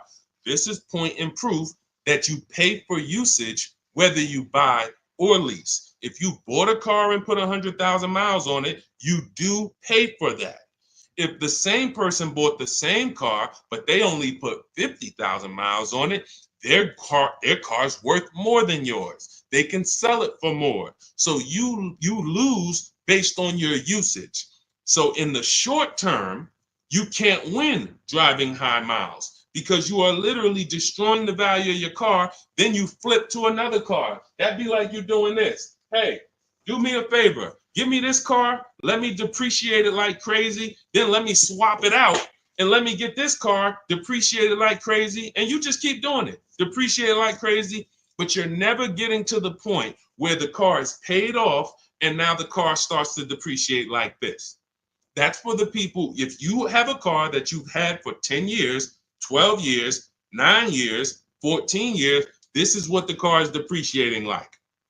You're losing a little bit every year. If it was worth $9,000 this year, it's probably worth $8,200 next year. You beat depreciation. And that's when you enjoy, this is the benefits of ownership. This is what I call in my book, the reward stage. You don't get here without long-term ownership. And if you're not built for long-term ownership, that is okay. But what you should be doing is doing what my client who was in Hyundai did, doing your high mileage lease, shopping for a below market lease, and then driving the mileage you need and dropping off your car in 3 years and going and getting a new one over and over again. You're never tying up your money in these cars. If you're going to tie up your money in these cars, you better have it in there for the long run. If you're going to tie up your money for 5 years in a depreciating asset, you are losing money in depreciation. Like you can't get it back. That's why you're never happy with what the car is worth. When you come and find out what your car is worth, you're like, I can't believe that's all you're giving me for my old car, because you're thinking about how much you put into it. Long-term owners like this, those of you who have cars that you kept for 12 years, you're not thinking about the resale value, right? Right or right? You're like, Sean, I got so much money out of this car. I had this car, man. The transmission went out. I put a new transmission in it. I got my money out this car. That's the benefit of buying. And if you're not buying, you should be if you're not getting there, you should be shopping for below market leases, never tying up your money in these cars to begin with. It's only two ways. Get out the middle. It's three people: long-term keepers, short-term leasers. Then it's the people that's stuck in the middle. You buy your cars, trade them in. You lease the car, you buy the lease. Stuck in the middle. Go ahead, Dolan. All of this is in my new digital book. If you're like, Deshaun, there's no way I'm going to remember this. You can get my new digital book. It's called Cars from Home, 7 Steps to Saving Time, Money, and Avoiding Dealerships. It's already 5-star rated. Thank you to everyone who has rated and reviewed the book on Goodreads. We appreciate you. You can get your copy. It's normally $97, but for the next 30 minutes, you can get your copy for $24, which is 75% off if you get to my TikTok bio, my Instagram bio, the YouTube comment link, or the Facebook comment link before the 30-minute timer hits zero. After the timer hits zero, price does go back up to $97, and it's worth every penny of $97. This book will be the top 3 most valuable books in your library. And when I say valuable, I mean the books that save you money. There's only a few books. I got a bunch of books. You guys can see I'm grabbing them. There's only a couple of these books that have actually put money in my bank account or helped me save money. There's not a lot of them. This will be the top 3 most valuable books to your bank account. That's all I care about. So go grab your copy, TikTok bio, Instagram bio, YouTube link, or Facebook comments, and you'll have everything we teach in the blueprint of how to get below market leases, below market purchases, below market new cars, used cars, high mileage driving. Everything is in there step by step. It's a blueprint. All right. Go ahead, Dolan. All right. Buy a car for the first time. I'm going through my bank. My budget is $8,000 and I finance the rest. So you have $8,000 cash. You want to see, can I get a vehicle without using that cash? So if you're talking about financing, first thing you want to decide is, what can we get without a down payment? So depending on where I want my payment to be, let's say $350 a month. Maybe I want it to be $350 a month for 5 years. Well, can I get a car with everything I want, everything I need, $350 a month for 5 years? That's my budget. If I could do that, I don't need a down payment. Now, if you say, okay, $350 a month for 6 years, no money down, that's a little more money. If you say, all right, $350 a month for 5 years, but then I'm going to use some of my down payment. Now I can get even more car. And then your max budget might be $350 a month with my down payment for 6 years. See, all of those numbers didn't change, but the terms changed and what you bring to the table changes. That budget doesn't change, but you don't realize if I get a car for $350 a month for 5 years, I paid less than if I get a car for $350 a month for 6 years. So these is how we budget. I actually have a tool in my book called the Perfect Budget Calculator I created, where you put in your preferred down payment, you put in any equity you have from your old car, you put in your max monthly payment, you put in the average interest rate, and it'll give you up to 6 goals that you shop from. So when I went and got my used Infiniti truck, I had 6 goals. One of them was no money down 5 years. Next one was no money down 6 years. Third one was money down 5 years. Money down 6 years. Then the fifth one was money down and the equity I had from selling my old car. And then the sixth one was money down, equity, and 6-year loan. See, there's multiple ways to budget where you don't go over your max. But I find the problem is when we budget with our max in mind, I only want to spend $500 a month, $500 a month, $500 a month. You usually go in and you spend what? $600, $550. You're putting $1,500 on a credit card because you didn't calculate the taxes. The tool in my book, the Perfect Budget Calculator, calculates the taxes in your state. So you don't go in and say, oh man, I didn't know there was another $3,000 in taxes and fees. Who's had that happen? Oh man, I thought we was making a deal, but you forgot about the taxes and fees. See, all of this stuff you don't realize should be normal in a complex financial transaction. But what they've taught you in the car business is to just treat car buying like you're buying a TV, because it makes them very rich. I've been in the business for 14 years. I sat next to people who I know shouldn't be in the business, but they're not going to get them out the business. They make a lot of money for the dealerships. They'll always have a job. Even if they get fired here because the customers start complaining, they'll go there and they'll say, hey, look, I made 300 grand at my last place. Oh man, when can you start? These people are always going to have a job. So when you look at the industry and say, okay, if this is what the industry is like, what do they care about me? They don't. The 20% of dealers who get up every morning and they do the right thing. They want to beat their competition. They're honest. They want to make sure that they're giving you the best service. It's 20%. 2 out of 10.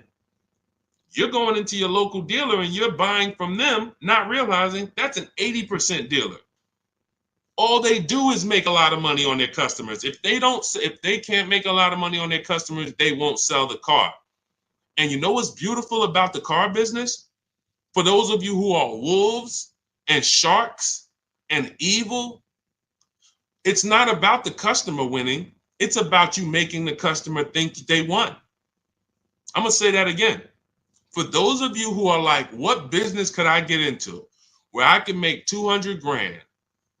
And I don't need to have morals, as long you are trained to make the customer think they won. And that's all it's about. If that's why you start high and you come down. If you know your price on your car is $600 a month, you start at $800. This is what the worst people do. You know that the full price for your car is $600 a month. When Mr. Jones sit down, hey, Mr. Jones, all right, we got a great proposal for you. Great news. We're going to make you a great deal today. Your payment's $790 with $2,000 down. What? That seems like a high for this car. The car's only this. That seems real high. And then I didn't even want to do any down payment. All right, so you didn't want to do a down payment. So, all right, look, if I could get the down payment out, your payment would go from $790 to now it's $840. No down payment, though. What's more important than you, the payment or the down payment? No, well, both. But what's more important? If you had to pick one, well, I really don't want to do any money down. All right, so right now we're at $840. Where can we agree? I'll talk to my manager. Where can we agree that you'll be happy? Because I want to make you happy, Mr. Jones. Nah, I mean, I'm thinking of paying I really wanted to be at $500, Mr. Jones. I understand. Where'd you come up with that number? I just thought, like, I'm looking at the car, I'm thinking, 500 seems fair, but follow me, Mr. Jones. You're looking at this car, you know where the demand is, you know there's no cars around. This is all stuff that's not true. You don't know where the demand is because you haven't shopped. There's no cars around. You don't know that because you haven't shopped. But these guys we are absolutely trained to, if you want to use your powers for evil, it is very easy to get you. That's why we don't shop that way. I would never send you in to deal with people who negotiate every day for a living like this. Your power is being at home, having multiple dealers compete for your business, and that's how people like Tasha get these deals. Thousands off on a brand new car, only 1-year-old car. This is how we got grandmothers who do this. Look, India, ridiculous deal on a Toyota. Look, Hyundai, $365 a month, no money down. 2024 Hyundai Elantra, limited with the leather in it. She didn't get that going in negotiating. You can't. But from home, that's where the power is. That's why our entire system is called Cars from Home. I can sit here and walk you through why you can't win. I don't care who you are. So when I'm telling you, you have to change the way you shop. When people say there's no deals, they're right. To you, there's no deals. To someone who doesn't have shopping strategy, doesn't know how to put dealers against each other, there are no deals. But to people like us, we've been making deals. Let me show you, Benita. Let me show you a pandemic deal. When people were out there thinking, no deals, Deshaun, this is so bad. When is the market going to change? Look, Benita, 2022, she leased her dream vehicle, a 2023 Kia Telluride. She put $600 down, drove off $600 a month. She gave him $600, drove off. No money down lease. People were leasing and buying these vehicles for $10,000 over sticker. I'm not on here to talk to you about hundreds of dollars. What do I care about hundreds of dollars? You think we're on here? You think we're getting together to gather you guys to talk about hundreds of dollars? That doesn't matter to me. Thousands is all we talk about. Every single thing we discuss here is $1,000 mistakes. You not leasing when you should be leasing. $5,000, $7,000 mistakes minimum. You not getting multiple offers on your car. Could be depending on the car, you look at somebody like Kimberly. Kimberly gets $20,000 off her Maserati. $20,000. Sean gets $20,000 off his F-150 Lightning. These are just some of the, look, even somebody like Tiffany, let's take a smaller discount. She gets a Mazda CX-90. She gets $6,500 off. What happens? There are people who got that same car. You won't say, they're not going to say it. They'll never say it. They'll never come on here and say, hey, Deshaun, I got that same car you just showed her get, and I only got $2,000 off. They won't say I overpaid by $4,500 because I didn't know this. But I'm telling you, I know this because I've been working with people around the country. So understand, we're not here to talk small numbers. When we're tapping in, we're asking you to tap in, lock in, so that you can actually keep thousands and thousands of dollars in your bank account instead of putting it in these cards or giving it to these dealers. That's it. So everything we discuss is out of my new book, Cars from Home, 7 Steps to Saving Time, Money, and Avoiding Dealerships. It's a 7-step process. Doesn't matter whether you're leasing, 7 steps. Doesn't matter if you're buying new, 7 steps. Buying used, 7 steps. You want to sell your leases, which who didn't know you could sell a lease? Put a question mark. Who didn't know you could sell a lease? Type a question mark in the comments.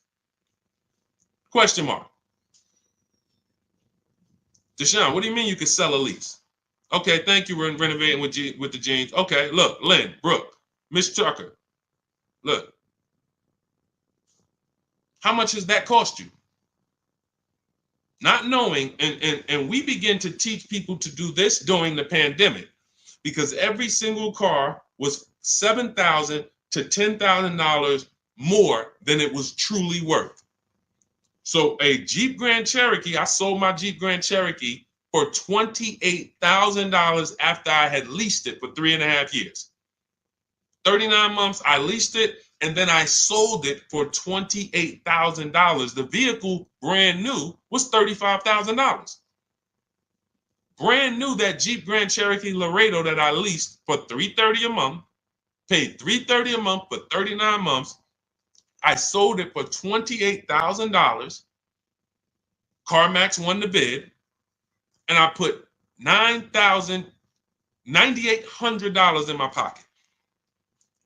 I helped my mother sell her lease on her Mazda CX-5 for $10,200 in equity she put in her pocket. Now, those equity numbers don't exist anymore.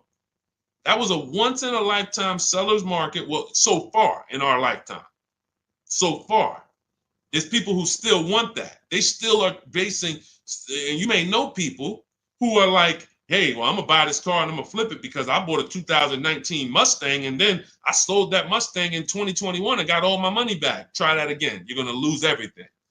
It's over. It's over. That was a limited inventory, global shortage, chip shortage. Everything's worth $7,000 to $10,000 to $12,000 more. Those who cashed out won. Those who cashed out at that time won big. You can look back over history, and I helped a lot of people do that. You can look at my videos. Some of my biggest videos, 5 million views, 3 million views, was how to cash out. People coming on there, yo, I just sold my lease. I made $7,000. Yo, I made 10 grand because of you. Yo, I sold 2 leases. I'm telling everybody during the pandemic, cash out, cash out, cash out, cash out. You won't be able to do this again. But there's still money to be made if you have equity in your lease. There's still $2,000, $1,700, $3,000, $4,000. Some of you low mileage people who you lease, but you only drive 5,000 miles a year. There's equity there. But you got to know how to get it. You got to know how to get bids. What's the process?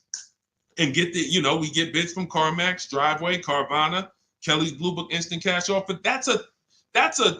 What is that strategy alone worth?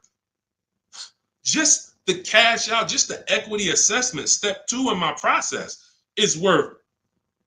For those of you who trade in cars, that right there, one step out of my 7-step process is going to be worth thousands of dollars to you.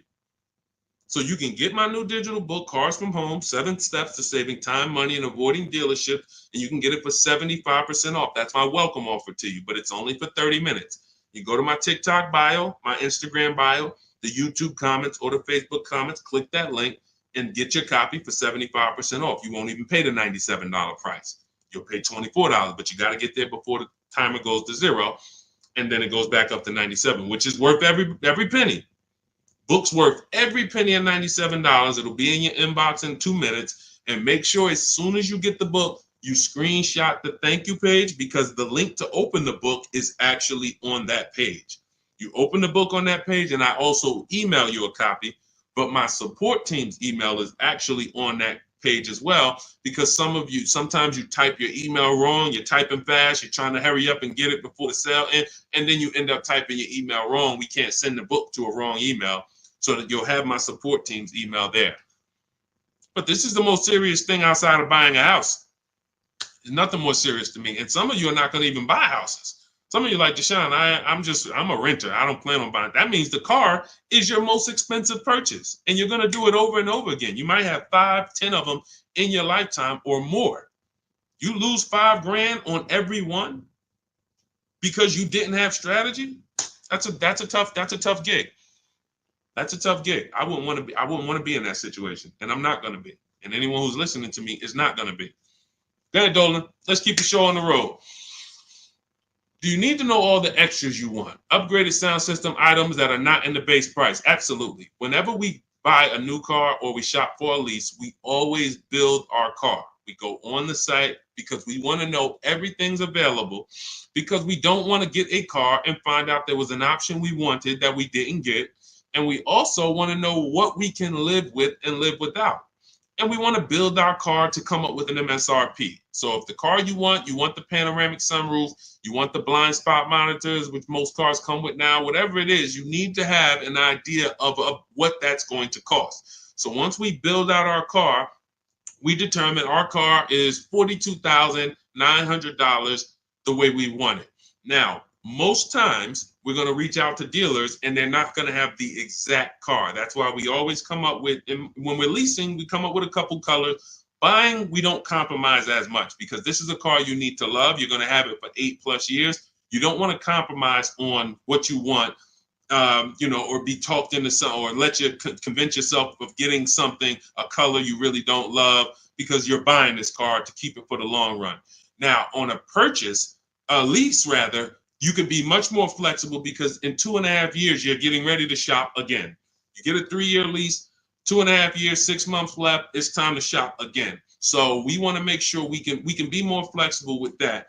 But yes, we want to know how much it's going to cost so that we can start to budget We always say with a lease, when we build out our car, we take 1.25% and we use that as a gauge of around about what it should cost. So if we're looking at a car that's $42,300, we multiply that by 0.125 and we say, okay, 528, that's a fair below market lease deal. Now, if we can do better than that with bids, we will. If the lease program is not as good, when we get our bids, it might come in at 1.3, 1.4, our best offer. We're going to have more offers than that. If your other offers aren't higher, then you didn't shop the right way. Because when you shop, you should see a $3,000 to $5,000 to $7,000 difference from your best offer to your worst offer. When you get offers the way we teach, you're going to get more market value, below market value, above market value. You're going to see them all. And you're going to be like, wow, I can't believe all these dealers, this their best offer? Yes, they want to sell and make a lot of money. But we don't care about them. I don't focus on the 80%. We're looking for the 20%. So we use this as a gauge to say, all right, this is around about what I think I should be looking at paying, depending on the deal that I get when I actually get my offers. So that's why it's important for us to build the car. Those are all the reasons it's important for us to build the car before we actually go shop for it. Okay? It's a great question. I see you. I'm leasing this year. There you go. If I could get more people to lease, wake up and look. I don't want you leasing if you're keeping your cars 8 or more years. That's the key, because sometimes people will come on the stream, hey, is this all about leasing? No. If you're buying, there's so many things you need to know about getting below market purchases. New cars, used cars, we haven't had those questions come in. People are not really asking questions about used cars and things of that nature, but I'm answering the questions that Dolan puts up that you guys are writing. So when we look at purchasing, there's a ton of questions that we got to look at, ton of questions. But when it comes to people not keeping their car 8 years, you should be shopping for leases.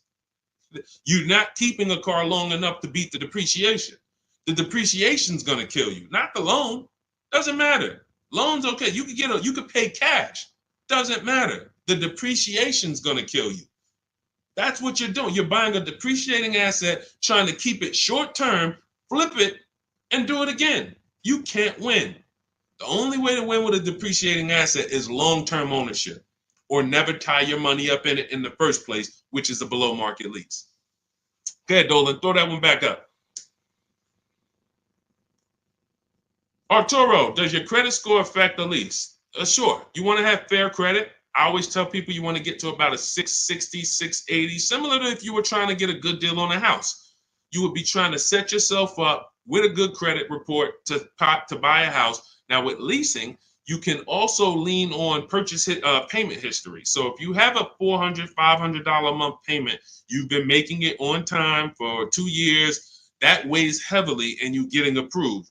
I always say it's nothing that gets you approved for a new car like a paid on-time payments for your old car. The banks look at that and say, well, hey, we can see, yeah, credit cards might be high, but they never miss the payment on their car. They never miss that $500 payment. That means something to the banks when your credit score is a little in that marginal range or that mid-range.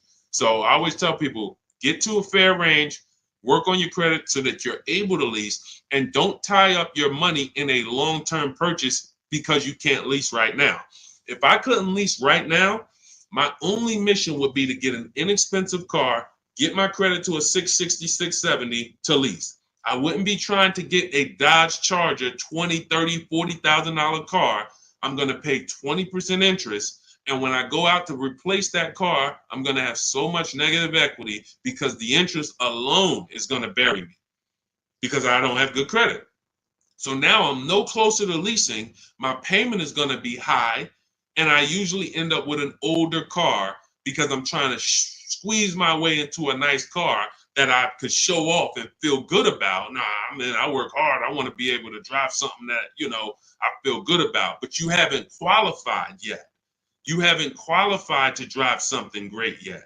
If you have a 500 credit score, 600 credit score, you're not qualified to drive something ideal yet.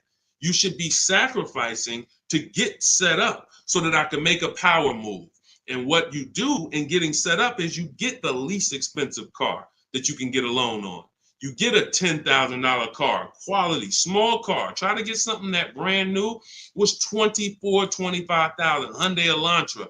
Get yourself a smallest car that you can qualify for, and you have minimal payments, $200, $250 a month payments. You pay those payments on time. You make sure it's a quality car, and you go and you make a move for a lease once you've established yourself. Or you can just do what other people do and say, you know what, who could get me in this brand new whatever, or who could get me in that, used Mercedes? And you're going to lose in every way. The quality of the car is not going to be ideal. The loan is going to be out of control. The interest is going to be great, ridiculous. You might not get a great price on the car because you come in looking desperate. You need a car, not want a car. You need a car. So nothing is working for you. Everything's against you. So it's much better for you to discipline yourself. Say, look, I don't mind driving something that I don't feel great about, but I'm working on my credit. I'm going to make these payments on time. I'm going to get myself to a 660. I'm going to have 2 years of on-time payment, and then I'm pulling off the lot in a brand new lease. Power moves. That's a plan. Go ahead, Dolan. And in my book, that's called the SMART car strategy. It stands for saving money at the right time. If you can't qualify for a lease, your only goal should be to set yourself up to lease. Now, if you're buying and your credit's not good, I'm an 8-year person. I keep my cars 8 or more years. Nothing wrong with buying a higher priced car and refinancing it later. So if you say, hey, I need to get, if you're a long-term person, your goal should be get a great price on the car.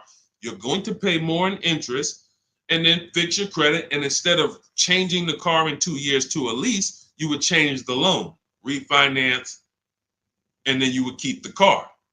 So it's depending on long-term versus short-term is everything. That's why in my book, it is step 1. You need to know from the get-go, am I a long-term person, 8+ years, or not? Because that's going to be the foundation we build on. Everything else comes after that. Karen, thank you for helping with my digital book. I wasn't checking my email. Of course, we want to use cars. So you're just following the multiple marketplace strategy. There's steps before that. And here's what I tell you, guys who have my book, ask yourself, what step am I on? This is what I tell everybody that I work with. Ask, what step am I on?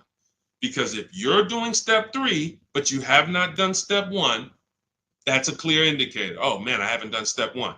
Step 1 is leasing versus buying. Most important question. How are we beating depreciation? We go into deep. I show you lease scenario, purchase scenario, lease scenario, used car scenario, to make it very clear that if you set out to buy, but you should have leased, can't help you. You're lost. And I talked about that earlier. We ran Zafrina's $579 a month payment versus what a new car would cost her, which would be $900 or $65,000 car. That would have been $1,100. Or a used version was $800. So you can't compare that. If you go out and you get a great deal on a purchase and your payment's $700 a month, then that means that lease payment probably would have been $400 a month. There's no way to, how do I get out of this? You shouldn't have been in it. That's why this is step 1. So what was that question? What was that question? I don't even know how I got on that. Oh, you said I want a used car. Yeah. So so you want to ask yourself, where am I at in the process? Because we're not in the market until step 5. Step 5, we're in the market. That's when we're on our marketplaces, shopping, narrowing it down. We have specific ways we narrow down used cars. This is not just general information that you could find on social media and you Google it, how to buy a used car. Yeah, good luck. That stuff means nothing. Car salespeople are been watching those blog articles for years saying, okay, this is what they're coming to do. Don't tell them you have a trade-in. Okay, good. Stuff has been around for 20 years. What we're doing is we're narrowing it down when we get to step 5, based on title history, service records, accident history. Then we're narrowing it down and we're coming up with our top 5 choices, top 3 to top 5. Then we're verifying who has bogus fees, who put one price online that they're not going to honor. So all of these This is my top 5 list, but some of these might be fake prices. So we need to verify that. And then we're going to get the new car price to find out what the true discount was. How much was this vehicle brand new? When I bought my Infiniti truck, I narrowed it down to 4 choices. They were all white, between $30,000 and $32,000. Sounds similar. They're not. You're looking at 4 white Infiniti trucks between $30,000 and $32,000. Similar miles, all 2020s. They were 3 years old at the time. Looking at all 3, whoa, these vehicles look similar. Once I got the brand new price, I found out one of them was $46,000 brand new. The other one was $48,000 brand new. The other one was $52,000 brand new. And the one I ended up getting was $54,000 brand new. Big difference. See, so what seemingly was close was nowhere near close. The furthest apart was 54 to 46. It's an $8,000 difference between the least expensive one and the most expensive one. But without the brand new price, you don't know that. You're choosing the wrong vehicle, thinking, oh, I got a good deal. No, the good deal was that other one that you didn't pick because you didn't have the brand new price. So that's step 5. But we got plenty of things we do before that to verify the DNA of the vehicle, check the data. And look, let me be clear. It takes me 90 minutes to buy cars. I'm not putting a system together that takes days. I'm not going to do it. It's not necessary. Choosing your vehicle, that might take you days. Going and looking at cars, test driving, that might take you days. Deciding what you want. We call that shopping. That's a step in my book. Shopping, not buying. That's deciding what you want. But once you know what you want, 90 minutes. Now, first time you use our system, it might take you 2-3 hours because you're just learning. You're overthinking. Haven't trusted our process yet. That's normal.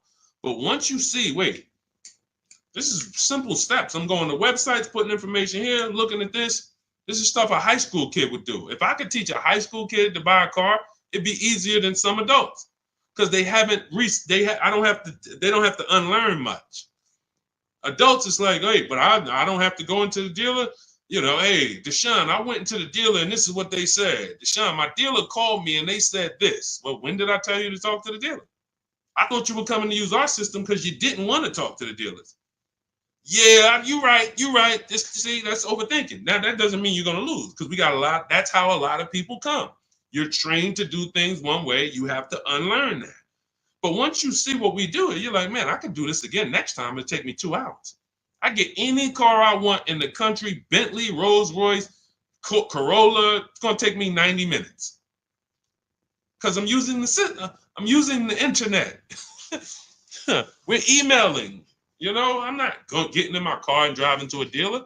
So that's what we need to focus on. I know you have the book. Make sure you're asking yourself, where am I in the process?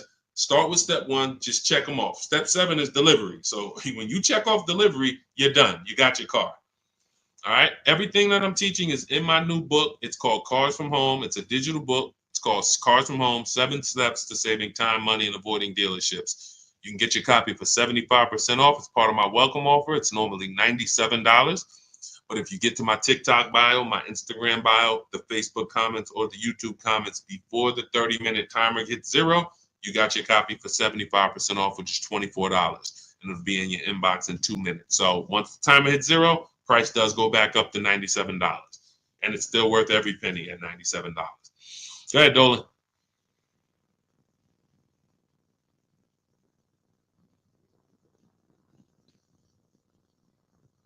Dolan, you there?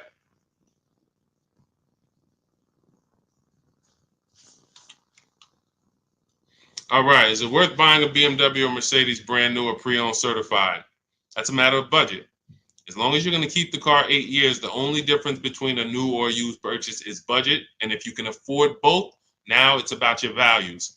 Do you want a new car because you only buy a new car every 10 years and you're like, man, I'm going to treat myself, I could afford it? Or do you want a pre-owned car because you're like, hey, I want to treat myself, but I could also take a 2 or 3 year old one and I'll be just fine with that.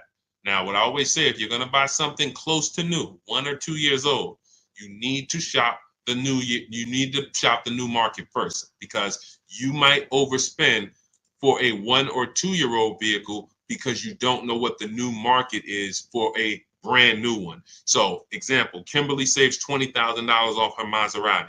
Sean saves $20,000 off his F-150. Milligan saves $27,000 off her Mercedes-Benz. So when you look at these vehicles, and I show these deals, if you're on YouTube, if you're on YouTube, that's Melissa.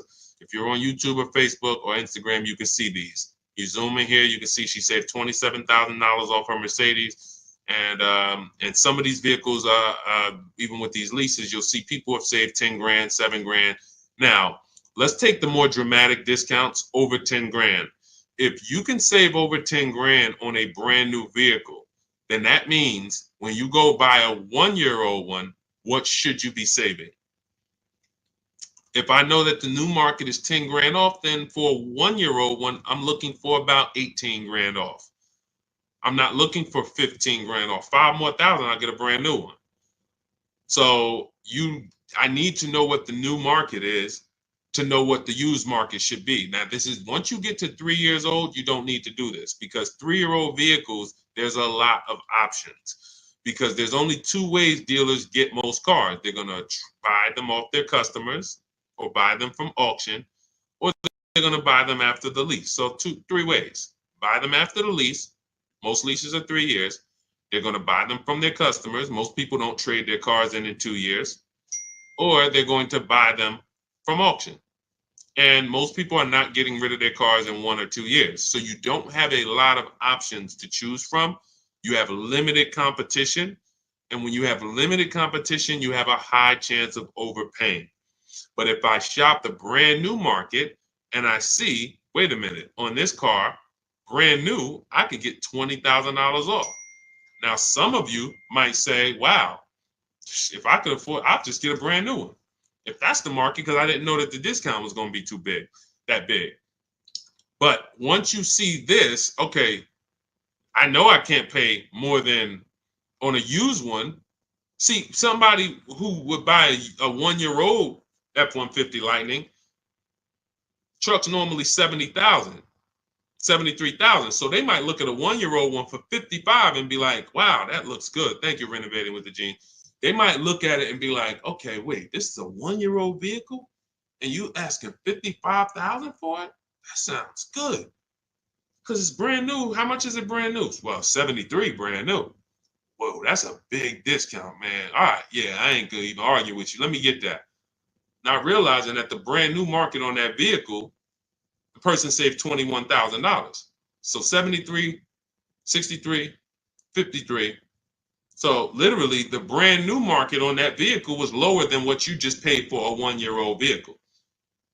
And what's going to happen when you go to resell that vehicle later? You're going to lose because you overpaid by thousands of dollars. So this is so important to understand. People overpay for used cars all the time for a variety of reasons. They don't know what it was originally. What was the original new car price to even know they're getting a good deal on a used one? They don't know what the actual new car, again, this is for the 1 and 2 year people. You got options because somebody asked, hey, should I buy brand new or should I buy pre-owned? That means you probably have the money to afford both. So you might go out and buy a 1 or 2 year old pre-owned. But if you're like Milligan and you bought one of these electric ones, she saved $27,000. If you went in and you bought a 1-year-old one and you got 20 grand off, you might think you won. But she got 27,000 off a brand new one, which means if I saw 27,000 off a brand new one, for a 1-year-old one, I want 35 grand off. I want 38 grand off. The new market for this vehicle is very soft. So that means the 1-year-old market should be very soft.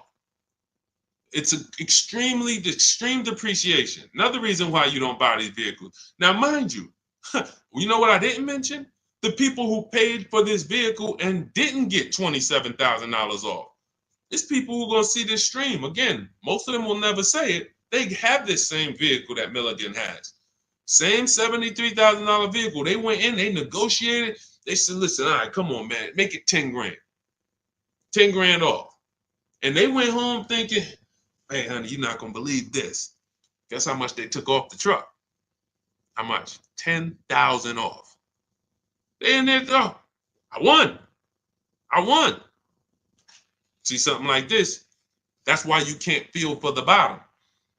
Negotiating and feeling for the bottom, wondering, all right, I think I'm at the bottom. That sounds good. You can't win. In fact, I've showed you multiple ways you can lose huge like that, and people are losing like that. You can't feel for the bottom. You don't know what we have as the dealers. You don't know what rebates I have. You don't know how many incentives I have. You don't know if the manufacturer sent us extra money because we got to move these vehicles. You don't know any of that. You come in and asking for the invoice. All right, invoice on a $73,000 car, 6.5% markup. All right, invoice is 57, and a good salesman's gonna fight you for invoice. They're not gonna just lay down and give you invoice, even if they sitting on 20,000 in rebates. A good salesman is fighting for every dollar of the commission. So you've been, hey, how they gonna fight? They got 20 more thousand. You telling me they got 20,000 in rebates and they gonna fight me for 1,000? Yes, because it's perception. If they take off $10,000 for you in a heartbeat, you might think, wow, you took off 10,000 a little too fast. This is how salespeople are trained. So I'm telling you, the people who believe it, they're going to win. If you listen to me, you're going to win. If you don't listen, you're going to keep losing. And when I say losing, I mean, show me your car deals. Show me your car deals. That's all I care about. Sean, I'm going to do it my way. Okay, show me your car deals. DM me. Sean, I did it my way. How this look? All right, would you bet me $1,000? I can't find a better deal than this. Would you take the bet? I'm looking at your deal. You did it your way. Yeah, I went in. I negotiated this thing. Okay. Would you bet me $1,000 that I can't find a better deal than this? Oh, nah, man. I don't think I want to take that bet. I know you don't, because you don't have confidence that you actually got the below market deal. You might have got the best price from that one dealer. I don't doubt that. But that dealer is an 80% dealer, and his competition would blow this price away. But because you didn't talk to his competition, you never gave his competition an email, you never gave them an opportunity, you don't know that they would have beat this price by $3,000 or $5,000 or $10,000. That's what we do here. That's what Cars from Home is. That's why our system is called Cars from Home. All our deals, 90% of what we do is from home. 90%, and sometimes 100%. Only time we can't do 100% is if a dealer doesn't deliver or we're buying a used car. Used car, we must go to the dealer. We must test drive that. That's our last step in our process before we lock the deal up. We cannot, but we've had tons of people who never left their house. I have a couple of them on here. Delivered the car. Let's see, we got people on here. Leasing process went quick. Sent the email. Anyway, I could pull up a bunch of people who just did. That's simple, because dealers this is 2024. Like, people think Carvana is the only place that delivers cars. There's plenty of dealers, especially the 20%, that'll bring the car right to your doorstep. Look, about 5 days I walked out. Yeah. Anyway, all right. I think we've done enough. Look, everything that we've taught today is out of my new book, Cars from Home, 7 Steps to Saving Time, Money, and Avoiding Dealerships. It's a 7-step process that I've developed over 14 years in the car business to buy, lease cars, to buy and lease cars below market value in 90 minutes. This does not take a lot of time. This is the easiest way. You don't have to be a great negotiator. You will stay at home where your power is, where you can put dealers against each other, put banks against each other. Thank you so much, Renovating with James. And you can employ competition. The same way you shop for everything else, competition, you can bring that to your car deals. And that's the only way you're going to get below market deals. And that's the only way you're going to start to enjoy car shopping. When you're at home and tons of dealers and banks are actually competing for your business, you actually enjoy that. That's why when you see people like Teddy, who said that I will never lease another car any other way. Look, suppose it's a bit wordy. Look at Teddy. You got his BMW 2024 i4 M50, $73,000 vehicle. His best offer was $856 a month, which is a 1.16 lease. His highest offer was $1,123 a month from another dealer. His closest dealer, his local BMW dealer, was where was it? Look, the dealer closest to me was $986. His closest dealer that he probably drove by and saw the car and said, man, all right, I'm gonna work with them one day. $986 a month. He ends up paying $856, over $130 less than his local dealer. But he did it from home. And he said at the beginning, I will never, I repeat, never lease another vehicle any other way. Now, had he bought the car and got $10,000 off, he would have said, I will never buy a car any other way. The Cars from Home way is how you are in control, how you feel like the prize. And when that 20% dealer wins your business, you feel like you won. You know you won. So, all right, let me get out of here, y'all. Grab your copy as my welcome offer to you of Cars from Home, 7 Steps to Saving Time, Money, and Avoiding Dealerships.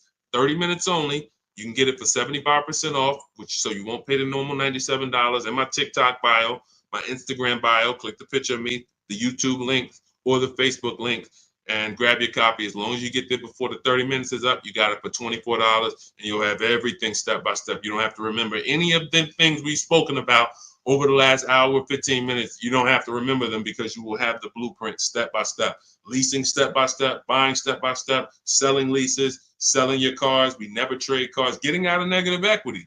All in there, high mileage driving, everything in my 14 years of experience is in that book. All right, so I look forward to you guys using it. Make sure you send me your success stories. Write me emails when you make your deals. Let's continue to 30 minutes now. It's only available for 30. Now, it's available forever. $97 is the price. Normal price of the book is $97. But for 30 minutes, you can go to my TikTok bio and you can get your copy for $24, which is 75% off. All right. God bless you guys. I'll see you soon. And keep unlearning, keep relearning. Thank you. Thank you.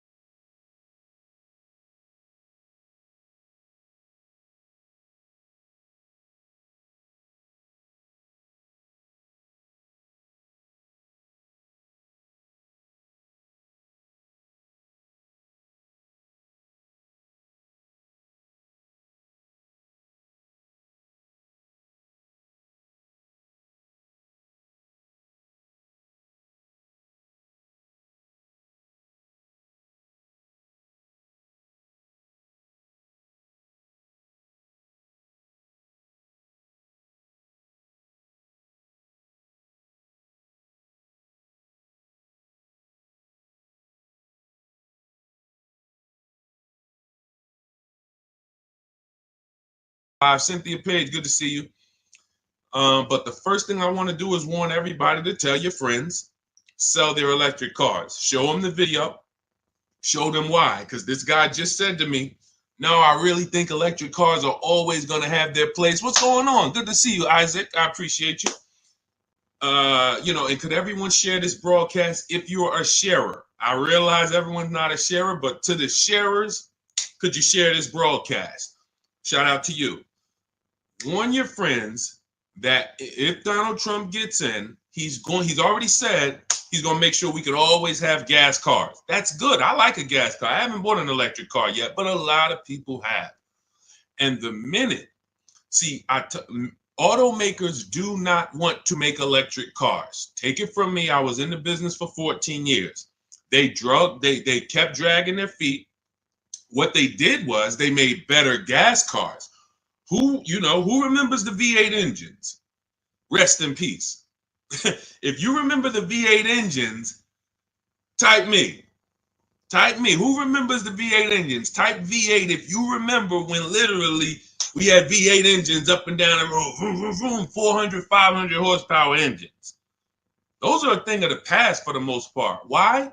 Because automakers in the last 10 years started using turbochargers. You understand, Just Money? You understand? Started building turbochargers. And what they started doing was saying we can actually make vehicles that are not as hard on the environment. They also will produce similar horsepower and more torque. And we don't have to worry about having these issues with emissions and things of that nature. So they were taking steps to be more economic, more fuel efficient, and better for the environment. Now here comes the mandate to make half of the new cars electric by 2030. It started out as 2035. I don't know when it moved to 2030. The point is, 17 million new cars are sold a year. So 17 million new cars sold a year. That's a lot of cars to try to produce electric cars. That's why we got fires. I just asked Joseph Tepte. He saw the video. Who saw the video of the Tesla burning up the guy's house a couple days ago? Charging in his garage, whole house burns down. Why don't they want to make these cars? Too much liability. Too much liability. If they can escape that, they'd love it. They'd love to go back to 2019, not worrying. Let's just make some hybrids and let's make some fuel-efficient cars with turbochargers and things of that nature.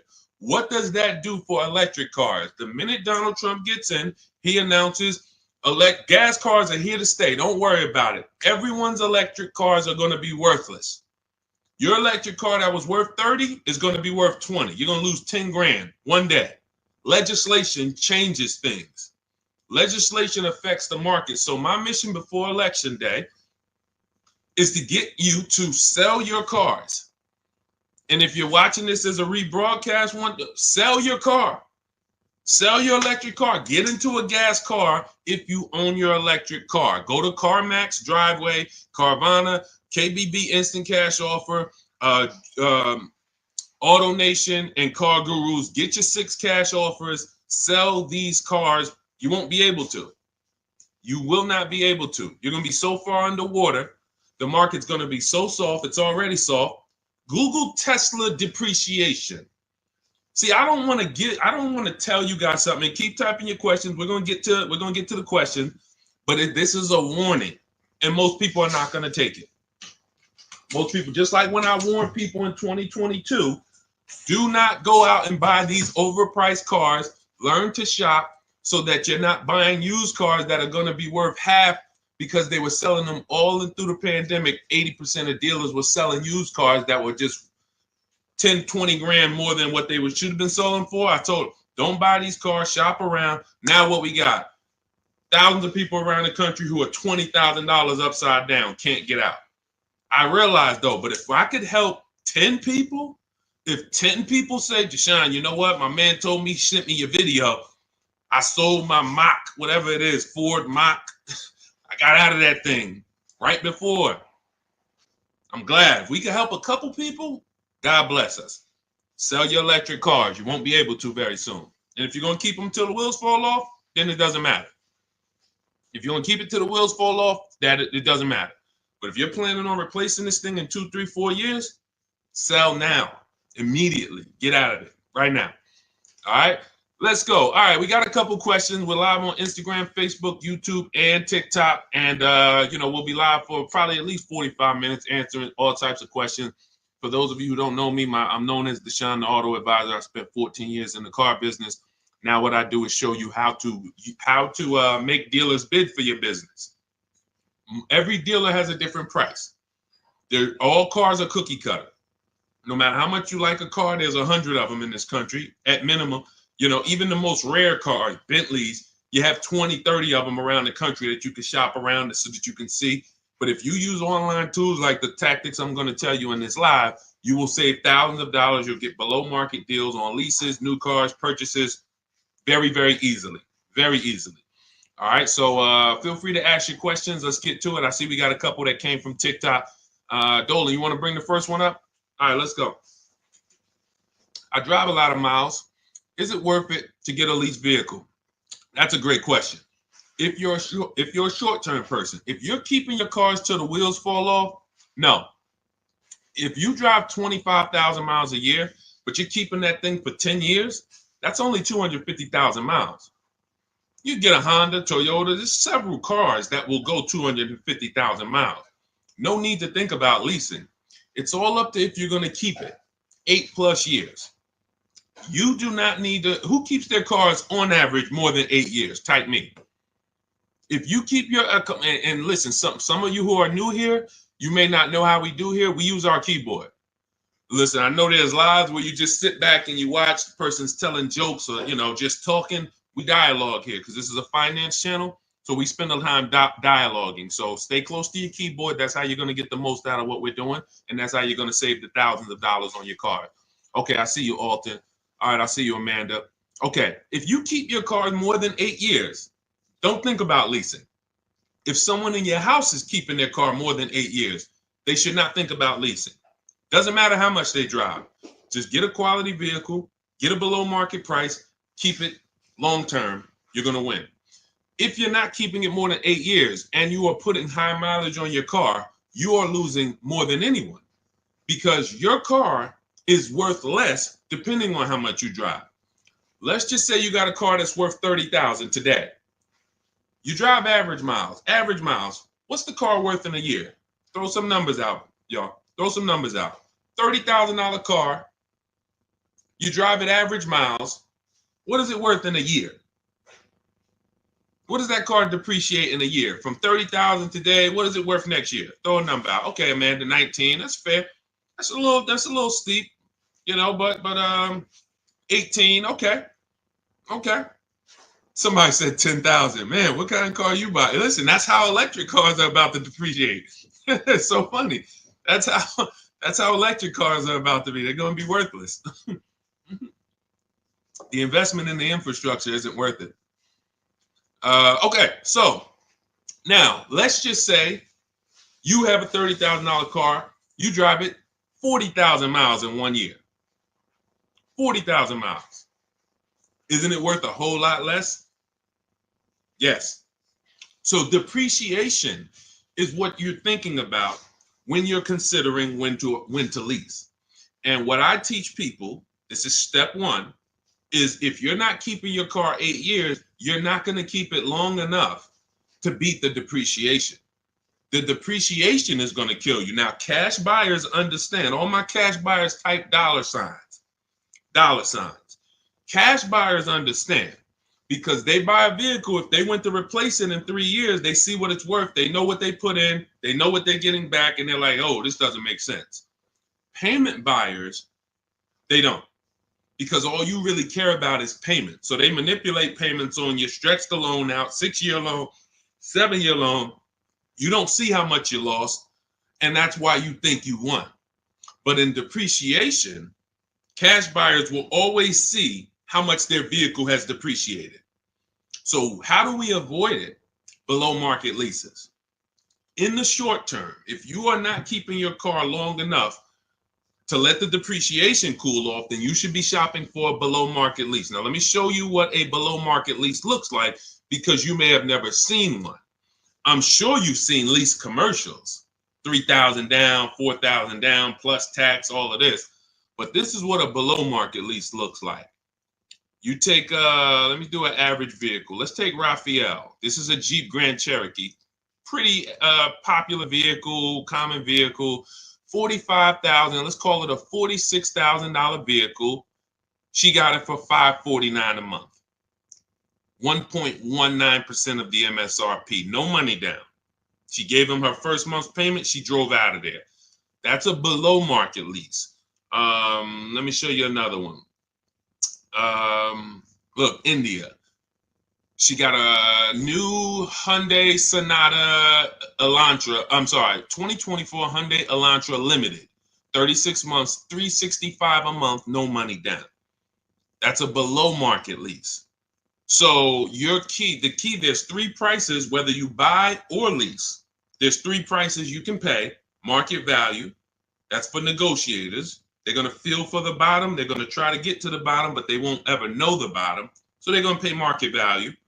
Above market values for people who just can't negotiate at all. You just kind of close your eyes and can't wait to get it over with. And then below market value. Now, how do we get below market leases and purchases? Competition. Very simple. Competition. Putting dealers against each other, buying cars like we buy TVs on Amazon, multiple offers, multiple options while we sit at home and let people bid and compete for us. That is below market shopping. Now, that's everything I teach in my new digital book. It's called Cars from Home, 7 Steps to Saving Time, Money, and Avoiding Dealerships. It's already 5-star rated. You can Google it. You can get a copy of it as part of my welcome offer for 75% off. It's normally $97, worth every penny. You can see all the reviews.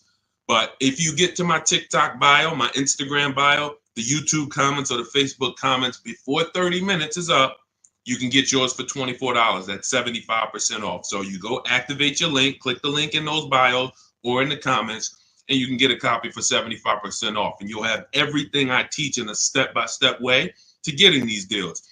But for sure, to just sum up your question and keep typing your questions, everyone, we'll get to as many as we can.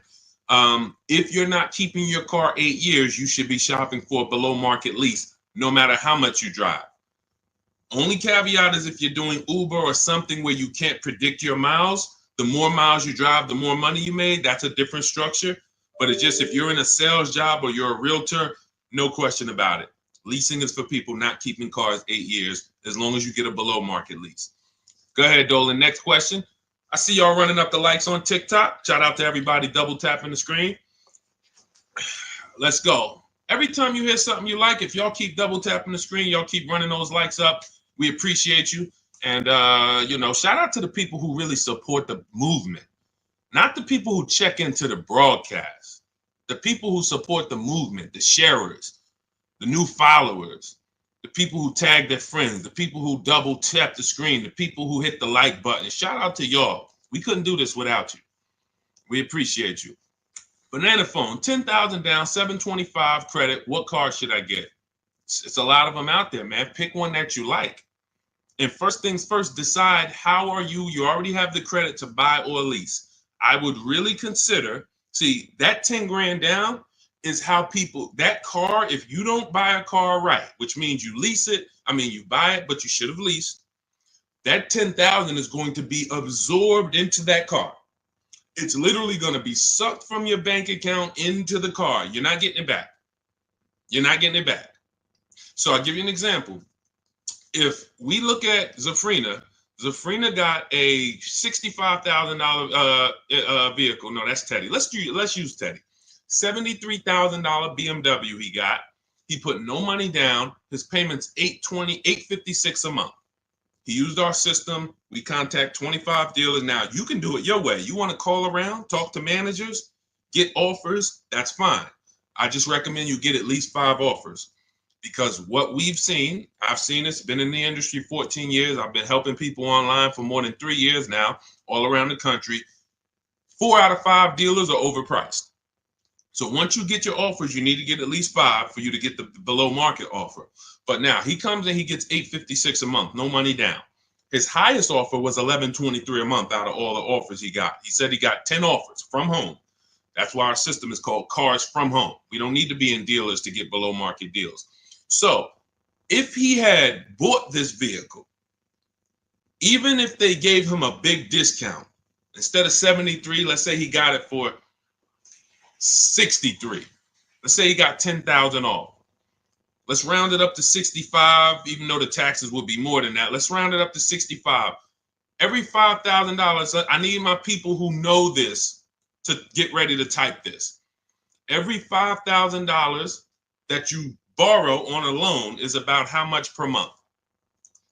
Every $5,000 that you borrow on a loan, and I'm going to hop on Instagram because I want to see these comments. Thank you, Anthony Austin. Shout out to the people who tapped in. So check this out. If it's $100, it's $100 per month. So now, even if they got a new car, a big discount, $65,000, he's paying $1,300 a month. He's leasing it for $856 a month. So you can't make that make sense. There's a saying, it's taken off the last couple of years that math is not mathing. If I'm driving the same BMW as you and I'm paying $856, you're paying $1,300, you lost. Can we agree? Agree? Can we type agreed? If 2 people are driving the exact same car out the dealership, one's paying $856, no money down. One's paying $1,300, no money down. Can we agree to $1,300 loss?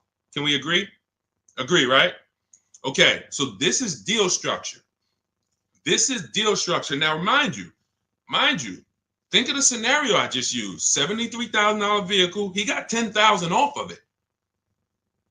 That would be a good discount. I think anybody would feel good if that was the below market offer on a BMW, 10 grand off. I think anyone would feel good, man. I saved 10 grand off this thing, but you still lost. You're paying $1,300 a month for 5 years. This person paying $856 a month because you structured your deal incorrectly. You put it on the wrong foundation. Now, if you're going to keep the BMW till the wheels fall off, then buy it. Pay the $1,300, pay the thing off, and then you got a BMW that's paid off. You can keep it for 8, 9, 10 years. If that's the strategy, forget about leasing. But if you're not keeping it 8 years, you lost. So the biggest thing, Banana Phone, before you think about, oh, let me go get a car, I got great credit and I got 10 grand down, you're going to walk into a dealer, they're going to see you just like blood and sharks looking at blood coming to the ocean. Hey, look at this guy. And you got 10 grand? I want to get all of it. I'm going to get everything out of your bank account I can in the shortest amount of time I can. So instead of you doing that, you slow down. Decide, am I keeping this next car 8 years? If not, I should be shopping for a below market lease on whatever I want. And take the time to go look at cars. Take the time to go look at cars. Go test drive cars. You're about to go spend, you're about to make a 5-figure decision. Don't make that decision in a rush. Who'll go into the mall and let them rush them? I wish I would go into the mall to spend $30,000 and they rushing me. Hey, we close in a couple, come on now. So, that's why we're different. You go and test drive these cars. The only thing you want to do on our test drive process is test drive and leave. Get the card. Thanks a lot. Leave. Thank you. Leave. We never talk numbers in the dealership. So if you want a step-by-step process of how we do this, you can grab my new digital book, 75% off. It's called Cars from Home, 7 Steps to Saving Time, Money, and Avoiding Dealerships. Everything in there about below market leases, below market purchases, below market used cars is in there in a step-by-step way. But the first thing you want to do is ask yourself, how many years am I keeping this next car? If it's not 8, you should be shopping for below market leases, or somebody's going to get all that 10 grand out of your bank account. It's going to go into theirs. Go ahead, Dolan. Next question. Keep typing, y'all. We'll get to as many as we can. Shout out to the people on Instagram. Shout out to the people on every platform that's tapped in. Shout out to the sharers. Thank you to everybody who shares the broadcast with somebody. We cannot do this without you, and we appreciate you. Let's go. When should I tell them about the GM Family First discount? As soon as you're getting your offers. As soon as you're getting your offers. Now, let me tell you something about the people who have GM Family, X-Plan Ford, Mercedes Fleet, any special pricing where you think it's going to eliminate you needing to shop around. You're going to leave big money on the table because 4 out of 5 dealers are going to lie. That's just what we know. Not just because I'm not saying that because I was in the business. I'm saying that because I have people all around the country who we shop together. So we have real-time data to show 4 out of 5 dealers on average is going to lie. They're not going to give you the GM price. If they give you the GM price, they're not going to give you any rebates they may have because they'll love for you to come in. That's why when you come in and say, hey, get me to the invoice price, we got a deal. Love it. You didn't know I got $3,000 in rebates. Just get them the invoice price, show them the invoice, write it up, deliver the car. Love it. So what you need to do is you need to shop around, get multiple offers, tell everyone who you're getting an offer from, you're a GM supplier or GM family, and then look at the offers while they're in front of you, while you're at home. Because you cannot depend on someone to say, here's the GM price. What other offers? What if there's $5,000 rebates? What if there's $1,000? They're not, if you didn't ask for that, they're not going to volunteer it. So when you're at home, you sit down, we contact 25 dealers. In my book, I have a system where I teach you how to go online, contact 25 dealers in 20 minutes using my email scripts, and you're going to get 5 offers in about 48 hours. It's constant. It's a system. It's the McDonald's system of car buying. Now, if you want to do it your way, you call around. What I'm telling you is get 5 offers because that's the only way you're going to prove to yourself that dealers are overpriced and you need to get 5 offers. See, like we said about Teddy's deal, his best offer on his BMW is $856. His worst offer is $1,100 plus. That was a dealership consciously wrote, hey, Teddy, that's our best offer, man. $1,100 plus a month, which means they ain't worried about selling that car to Teddy. Somebody else walks into the dealership and wants that BMW, they're going to sell it to them for $1,100. They'd rather not sell it to Teddy because they know someone's going to pay us $1,100 for this BMW. Unfortunately, some person who doesn't know what they're doing, they'll call them a sucker. Some sucker's going to come in here and pay this. This is our price. We don't care if Teddy doesn't want to take it. No problem. Someone else is going to pay it. So this is why we must shop around, because you don't know if you're dealing with what we call an 80% dealer, which are overpriced no matter how much you negotiate, or are you dealing with a 20% dealer? The only way we know that is by looking at all their offers, getting at least 5, and then picking the below market offer. Okay? All of this is in my digital book if you want the blueprint. It's called Cars from Home. You can Google it. 7 steps of saving time, money, and avoiding dealerships. It's already 5-star rated. Thank you to everyone who's reviewed it. And as part of my welcome offer, you can get yours for 75% off. In my TikTok bio, click that link, the Instagram bio, the YouTube comments, or the Facebook comments, and you'll have it in your inbox in about 2-3 minutes. You'll have a permanent blueprint for how to get these below market deals from home. You won't be spending more than 20-30 minutes in a car dealership. And we never talk numbers in a dealership, ever, ever. Never talk numbers. You need to have a deal by the time you get to the dealership. If you're talking numbers, trying to get a deal in the dealership, that's never what we teach. We never do it. You have no leverage there. The car dealer has all the leverage, and you're emotional. No matter how much you try not to be emotional, the car is next to you, it's outside, you're emotional, and that's all going to work against you. Go ahead, Dolan. Keep typing your questions, y'all. We'll get to as many as we can. What is a below market lease? 3 prices. Above market value, below market value, market value. What are average people paying? That's not a deal. If you walked into anything, anywhere, and you paid what most people pay or the average price paid, it's not a deal. It's average. Now, if somehow you don't know what you're doing and you're able to get hit with an offer that is above market value, whether it be, they're charging fake fees, or whether it be they're charging a market premium, or whether it be most people get a $5,000 discount, you got no discount, you paid above market value. But below market value is you see all the prices, you see the above market prices, you see the market value prices, you see the below market value prices, and then you pick the below market value. On a used car, there's a range. If I'm looking for a 2019 Honda Accord, there's a $5,000 to $7,000 range people are paying for this vehicle. Same car, similar miles. There's a $5,000 to $7,000 difference. And what we do with used cars is we actually get the brand new price, and that's what really helps us to get the below market value. I was shopping for a used Infiniti. I bought an Infiniti truck almost 2 years ago.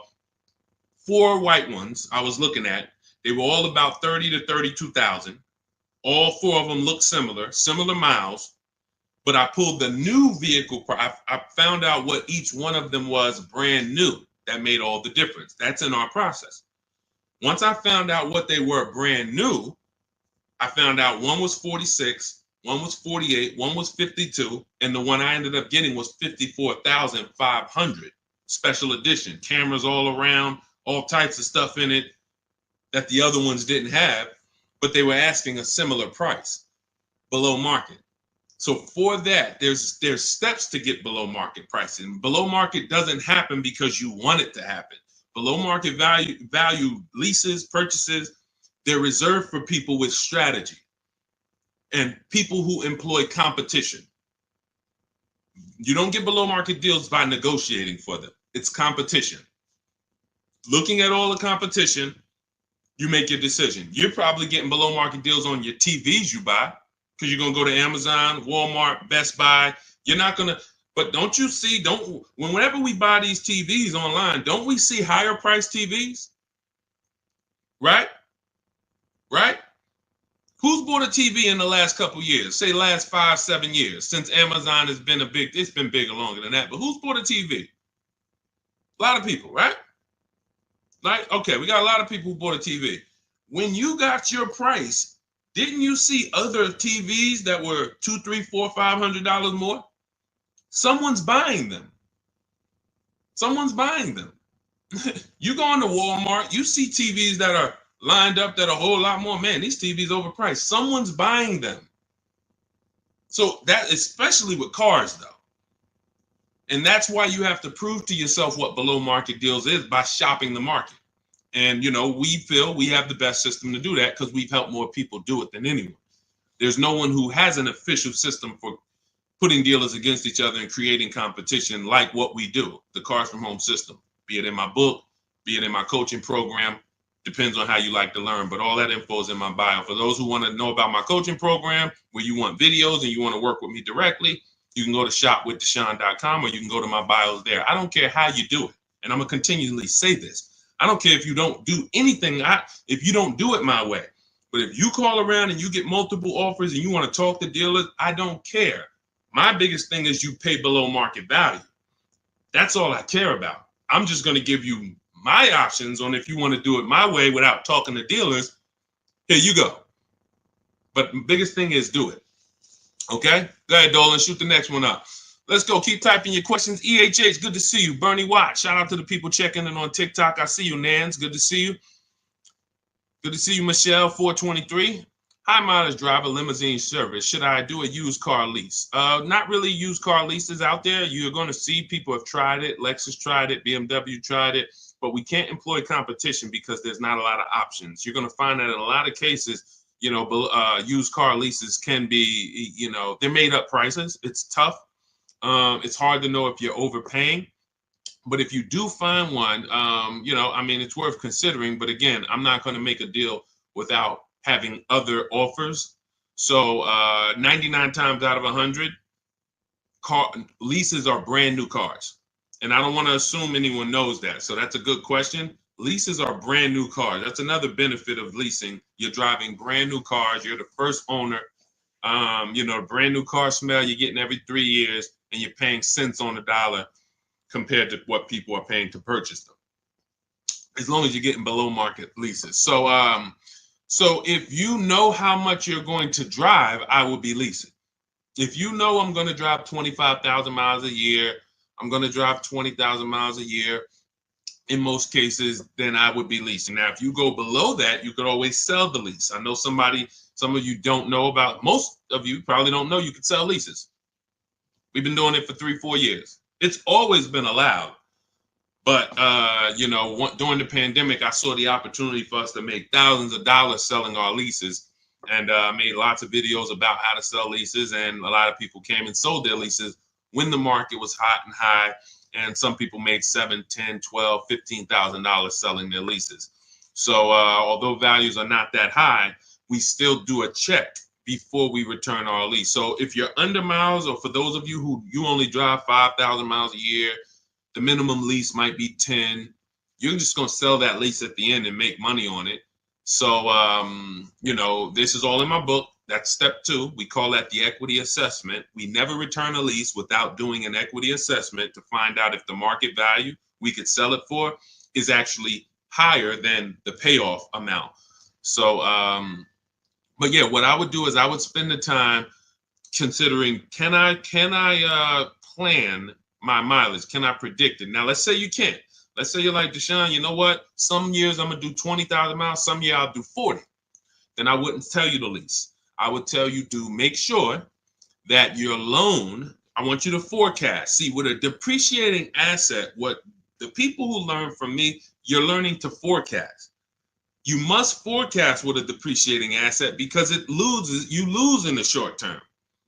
When you buy it, you lose. So if you went to buy a stock and they said the stock's going to drop in the short term, but in the long term, it'll come back. In the long term, it actually makes then picture you trying to buy them and flip them in 2, 3, 4 years. You're going to just lose money, lose money, lose money. That's what people do when they buy cars that they only plan to keep for 4, 5, 6 years. You're losing in the short term. The depreciation is killing you, and it's killing your finances. So now you forecast out. How long am I going to keep this car, this limousine? You might say, all right, 4 years, I'm going to turn it. Your loan shouldn't be more than that. You should always, and this is for Uber drivers, Turo drivers, people who can't predict their mileage, always plan to take a loan that by the time you go to replace the car's paid off. Because what a lot of you are doing is you're taking regular loans, like average people like us, 5-year, 6-year loans. But you're not an average person. You're running a business. When you take a 6-year loan as an Uber driver and you look up in 3 years and you have 120,000 miles on your car, now you're like, okay, I think I want to replace this next year. I'm going to get me a new one. Now you're going to have 150,000 miles. Problem is your loan is still $10, $12, $15,000 that you're going to owe. So you pushed your losses to the back. You looked at the monthly payment. If you'd have just took a 2-year shorter loan, 4-year loan instead, yeah, but the payment's going to be $700 instead of $500. Okay, $200 more a month, but 4 years, you have no negative equity. Not only do you not have negative equity, you got an asset that you could probably sell for $5,000, $6,000. Instead of, oh man, all right, yeah, my payment was $200 a month less, but then when I go to replace the car, I got 15,000 negative equity. So you're jumping over dollars to keep the pennies. That's what you're doing. So your loan should match the time where you're going to replace your inventory. Okay? Good rule of thumb. Go ahead, Dolan. Next question. Carla, thank you for sharing. I see you. Shout out to the sharers. Shout out to everybody running the likes up on TikTok. Appreciate y'all. It's just good. I just want to show my appreciation to the people who help move this broadcast forward and help us spread this message. We can't do it without you. That's all I want to just say. Go ahead. Matthew Williams, when buying a vehicle, is your credit score taking a hit? And how often are they checking your credit? So we teach something called the bank bidding war. In my book, when you get my book, you get the bank bidding war blueprint because I haven't added it to my book yet. I see you, Pool73 on Instagram. We got you. Make sure you pull Pool's question in. Dolan, shout out to the people on Instagram. When buying a vehicle, is your credit score taking a hit, and how often are they checking your credit? We use something called the bank bidding war. The credit bureaus allow you to actually have multiple banks and credit unions access your credit with a hard pull within a small window of time. 14 to 45 days is what they say. You can Google this and you can prove it to yourself. Now, we don't even want to play with 14 days because I like the idea of making sure if you give me a minimum of 14 days, let's do it in 2 days. Now, they're going to allow you to have multiple people access your credit because they consider that rate shopping. If you're going to get a loan, rate shopping is, I'm going to give Bank of America a chance, credit unions a chance, I'm going to give the dealers, banks a chance, but it has to be within a small period of time. And you cannot go from this dealer, here, run my credit, and then go to this dealer, run my credit. That's not rate shopping. That's car shopping. This dealer here is running your credit, that dealer's running your credit, you're going to get banged out. So what we do is we don't let anyone run our credit until after we've already found the car. See, because the banks don't want you shopping. And my goal is to get you to understand the banks are not your friend. You may think the bank, oh, this is my bank, I've been working with them. Listen, they're not your friend. If they weren't making money on you, they wouldn't be doing business with you. So the money in loans is so big. There's so much money in loans. It's amazing. Why do you think banks are rich? Like, why do you think banks are in the banking business? They don't sell cars, they sell money. So what you want to do is realize that if banks don't want me to shop around, what are they going to start doing to keep me from shopping around? Well, they're going to give me a hard credit pull to get a pre-approval. Who's seen that? Hard credit pull to get a pre-approval. Stay by your keyboard, y'all. Remember, new people, we dialogue here. This is what we do. So you got to stay by your keyboard if you want to get the most out of what we do here. Hard credit pull, pre-approval, it's trash. Because now they've actually pulled your credit with a hard pull. The minute they pull your credit, they start the window of the rate shopping window is open. So that means you only have a certain period of time to have anyone else access your credit before that window closes. And those hard, that, if your credit score is going to drop 10 points for that hard credit pull or 8 points, whatever it is, If you do it again outside of that window, it's going to drop again. So we don't ever do hard credit pulls for pre-approvals.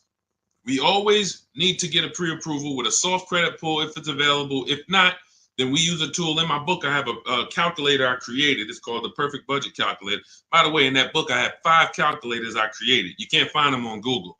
That alone is worth the price of the book. Different calculators. We counter dealerships with. We buy used cars. You get to a part and you're like, well, I've never seen a calculator like this. Yeah, because we invented it.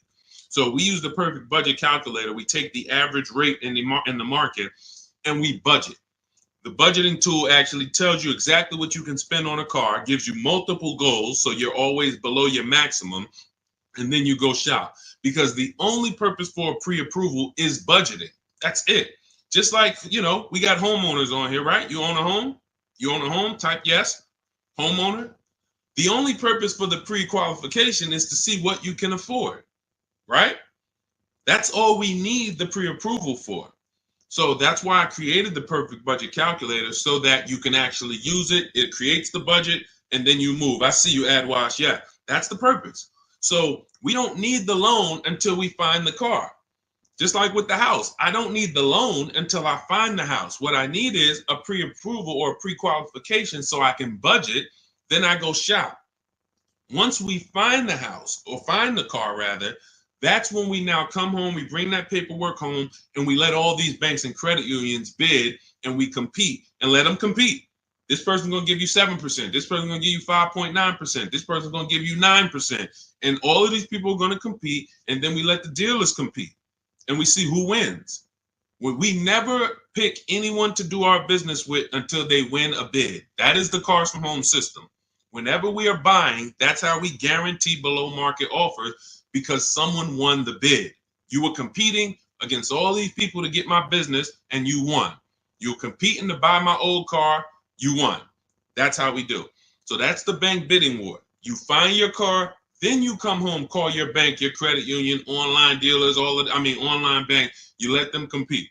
So when you get my book, you get the bank bidding war blueprint. If you want me to spell this out step by step for you, where those of you who are financing, you'll have 3 rounds of the bank bidding war blueprint. The bank bidding war to make banks compete at various stages, because there's a lot of money and interest. So this is all in my new digital book, Cars from Home, 7 Steps to Saving Time, Money, and Avoiding Dealerships. It's normally $97, but you can get yours for 75% off as part of my welcome offer for 30 minutes only. Go to my TikTok bio, Instagram bio, YouTube comments, or Facebook comments, click those links. Activate your 75% off. The book is digital, so it'll be in your inbox by the time we end this stream, and you'll have everything I teach step by step. You can use it for, over and over and over again. 2, 3, 4, 5 cars. You'll still be saving money from the same $24 book if you get there before the 30 minutes is up. All right.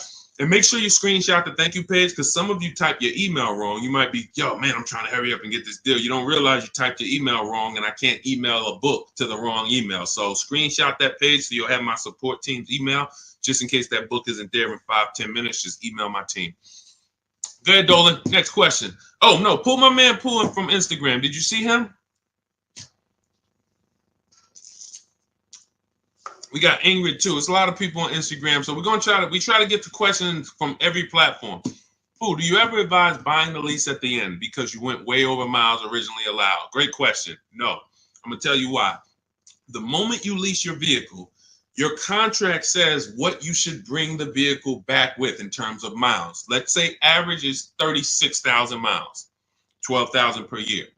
They have a buyout price based on that, a residual value based on that.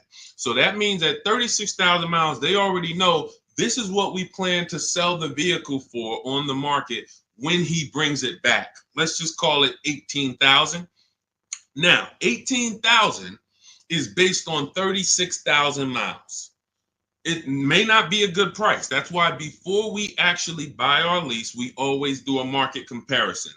Is the price I'm going to buy my lease for even a below market price? If I could go get a used car that is similar miles, similar condition, similar features, but I can get it for 2, 3, 4,000 less, then my lease buyout price is overpriced. It's over market. So that's step one. We have to do a market assessment before we even consider buying the lease.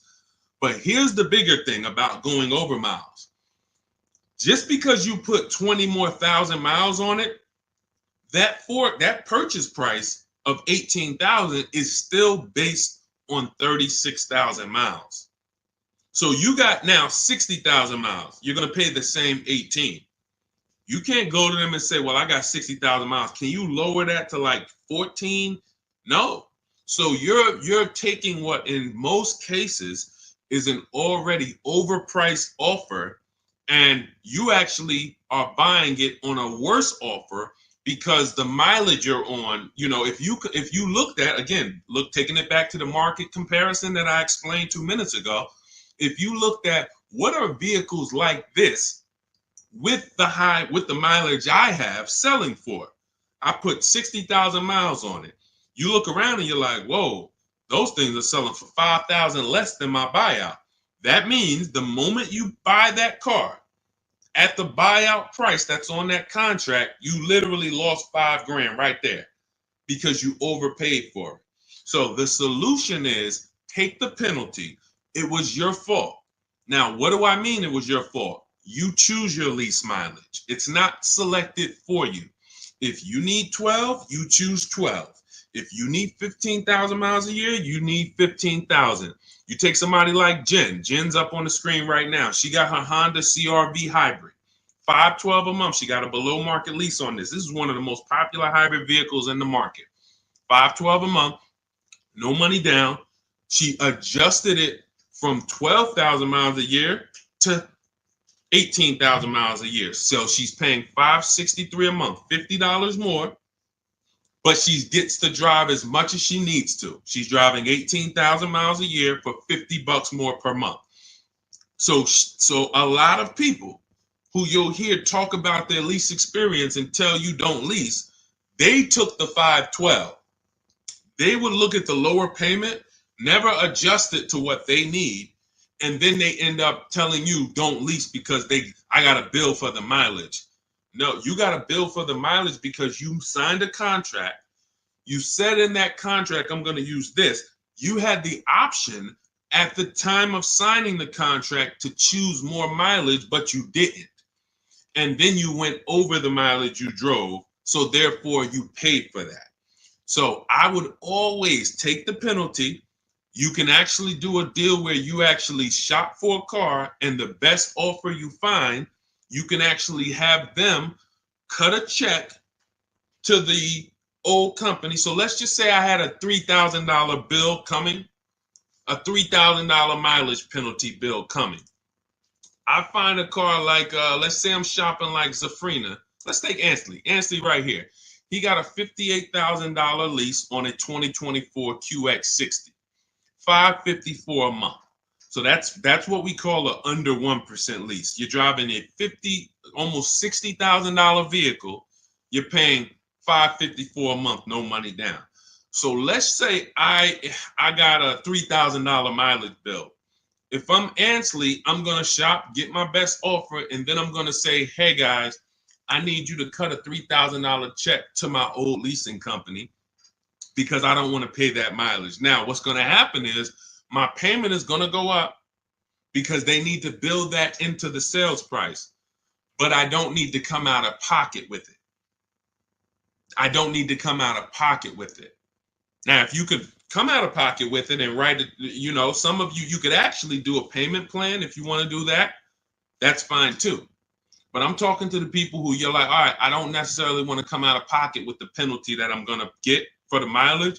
So therefore, let me actually go and make a deal. So you could do a payment plan for the penalty, or you could just have the dealer you're going to buy from cut a check to the old company, to the old bank on your behalf. They'll build that into the sales price, but you shop for your best deal first. Before you do any of this, you always shop for your best deal, identify the 20% dealer, and then work with that dealer on structuring, hey, how much would it cost me to just have you? How much would it raise my payment for you to cut the check to them?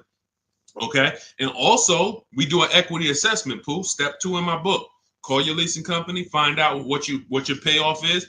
Go to our 6 sites, not our 6 sites. Go to these 6 sites we get offers from: Carvana, Driveway, Kelly's Blue Book, Instant Cash, CarMax, Car Gurus and AutoNation, maybe you can sell the car and come out with a lower penalty based on selling the car. Because if you sell the lease, there's no penalty. So, but you know, if you could sell it for 20, but you owe 21, then you just cover the difference and you pay the 1,000. So again, this is how we work with people. There's a reason people work with me. I'm not just a regular guy, and thank God I spent a lot of time learning this business, and I spent a lot of time in dealerships people can't work at. That's really the fact. A lot of the dealers, when I went to Mercedes, Ray Catena, if I hadn't worked at Ray Catena, I wouldn't know this. I went from being a GM salesman to Ray Catena said, listen, if you're going to work here, you know, we don't have finance managers. You're going to be the finance manager. You're going to have to get the customers approved. You're going to have to understand the rates residuals.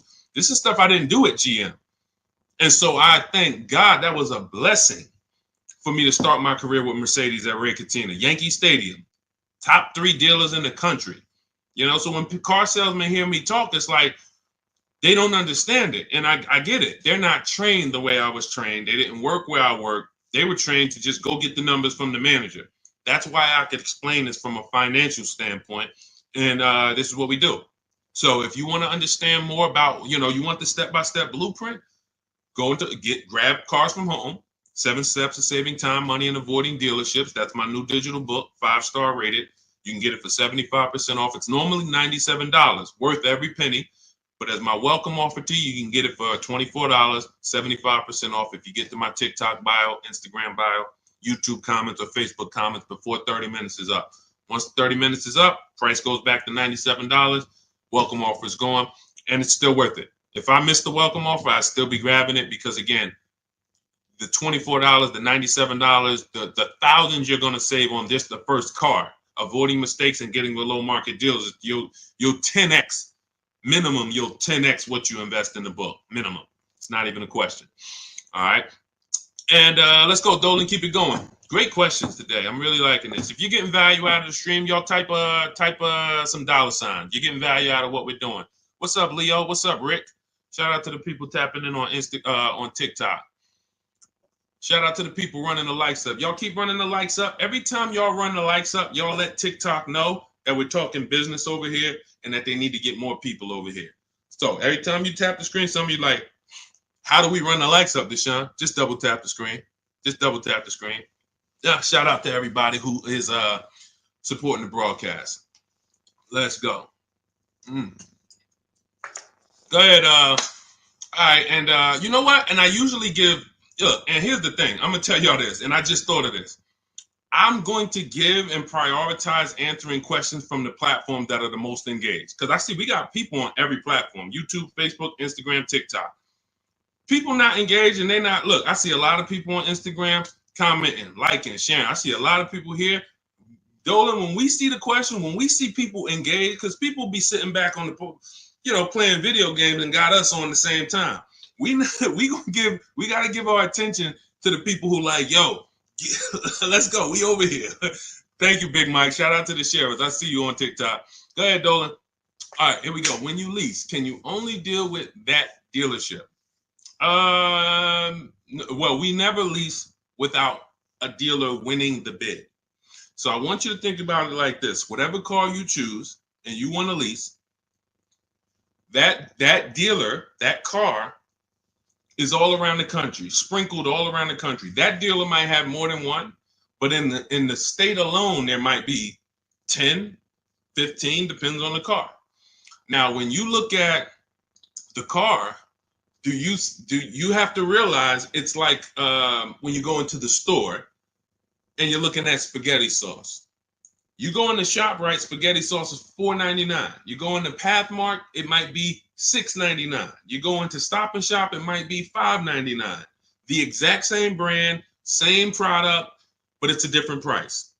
You go on Walmart.com, you see it's on sale today for $2.99. Different prices at different places. So you don't have to service from there. Whoever wins your bid to buy your car, you don't need to service from there. You literally can buy from who wins the bid. You service from where it's the most convenient. If a dealer an hour away won the bid, that's who you buy from. But that you could service right up the road. Okay, I don't know if that was the question you're asking. If you want to ask a follow-up, Ingrid, feel free to ask a follow-up. Go ahead, Dolan. I see you. She's like, I'm paying attention. Car Merch Corner. Is it a good deal for $13,000 off an MC20 special? I can show you better than I can tell you. Let's just say, right, Sean's thinking like you. Sean's like, man, you know, I got this dealer offering $13,000 off. That sounds good. Well, let's look at his F-150 Lightning XLT. He ended up getting over $20,000 off, almost 21. Had he took 13 from one dealer, he would have been leaving $8,000 on the table. He would have overpaid by $8,000. And this is why I say negotiators pay market value, because I'm sure you negotiated for that $13,000 off. I'm sure you didn't walk in and just say, hey, give me a price, and they gave you $13,000. You probably spent time, energy, and money to get that $13,000 off. But if Kimberly had done what you did on her Maserati, her $86,000 Maserati, she would say, oh, $13,000 off. That sounds good. That just sounds good. Then she wouldn't have got her $20,700 off. Now, how do we know these are the below market deals? How do we know that $20,000 on Kimberly and Sean's deal was the below market deals? And it was. How do we know it wasn't more money? Like Milligan. Milligan got, using our system, all of these people used our system, but Milligan got one of the biggest discounts I've ever seen. She bought a Mercedes EQE, $27,000 off. You got to zoom in, and I'm gonna, snip this different and zoom in on it. You can see the lines here with the yellow $79,000 vehicle. She ends up getting it for $51,000 after all the discounts and rebates. So how do we know that they were below market? They had all these other offers. That's the key. Kimberly knew this $20,700 off is the best because I have 7 offers higher than this. Different dealers, a lot higher than this. Now, if you told me, CarShare, Deshaun, $13,000 off a good deal, I got another dealer who's only giving me 10. I got another dealer who offered me 7 off. I got another dealer who offered me 5 off. Then I would tell you 13,000 is the win. Go ahead, grab it. But because you don't have that, you negotiated versus doing what we do, which is get bids. Now you're at the mercy of trying to hope you're at the bottom. You can't win. You just can't win. That's why negotiators pay market value and not below market value. You can't feel for the bottom. You can only assess the market, multiple offers, get to the bottom, 5 to 7 offers, pick the best one while you relax at home. It's just it. It's just it. Oh, great question. Common question that a negotiator asks. Man, I talked them down this much, Deshaun. This got to be good, right? What do you have to compare it to? Nothing. Okay? Get more offers. You could do it your way, call around. You could do it my way. Email, scripts, all in my book. It's up to you. Go ahead, Dolan.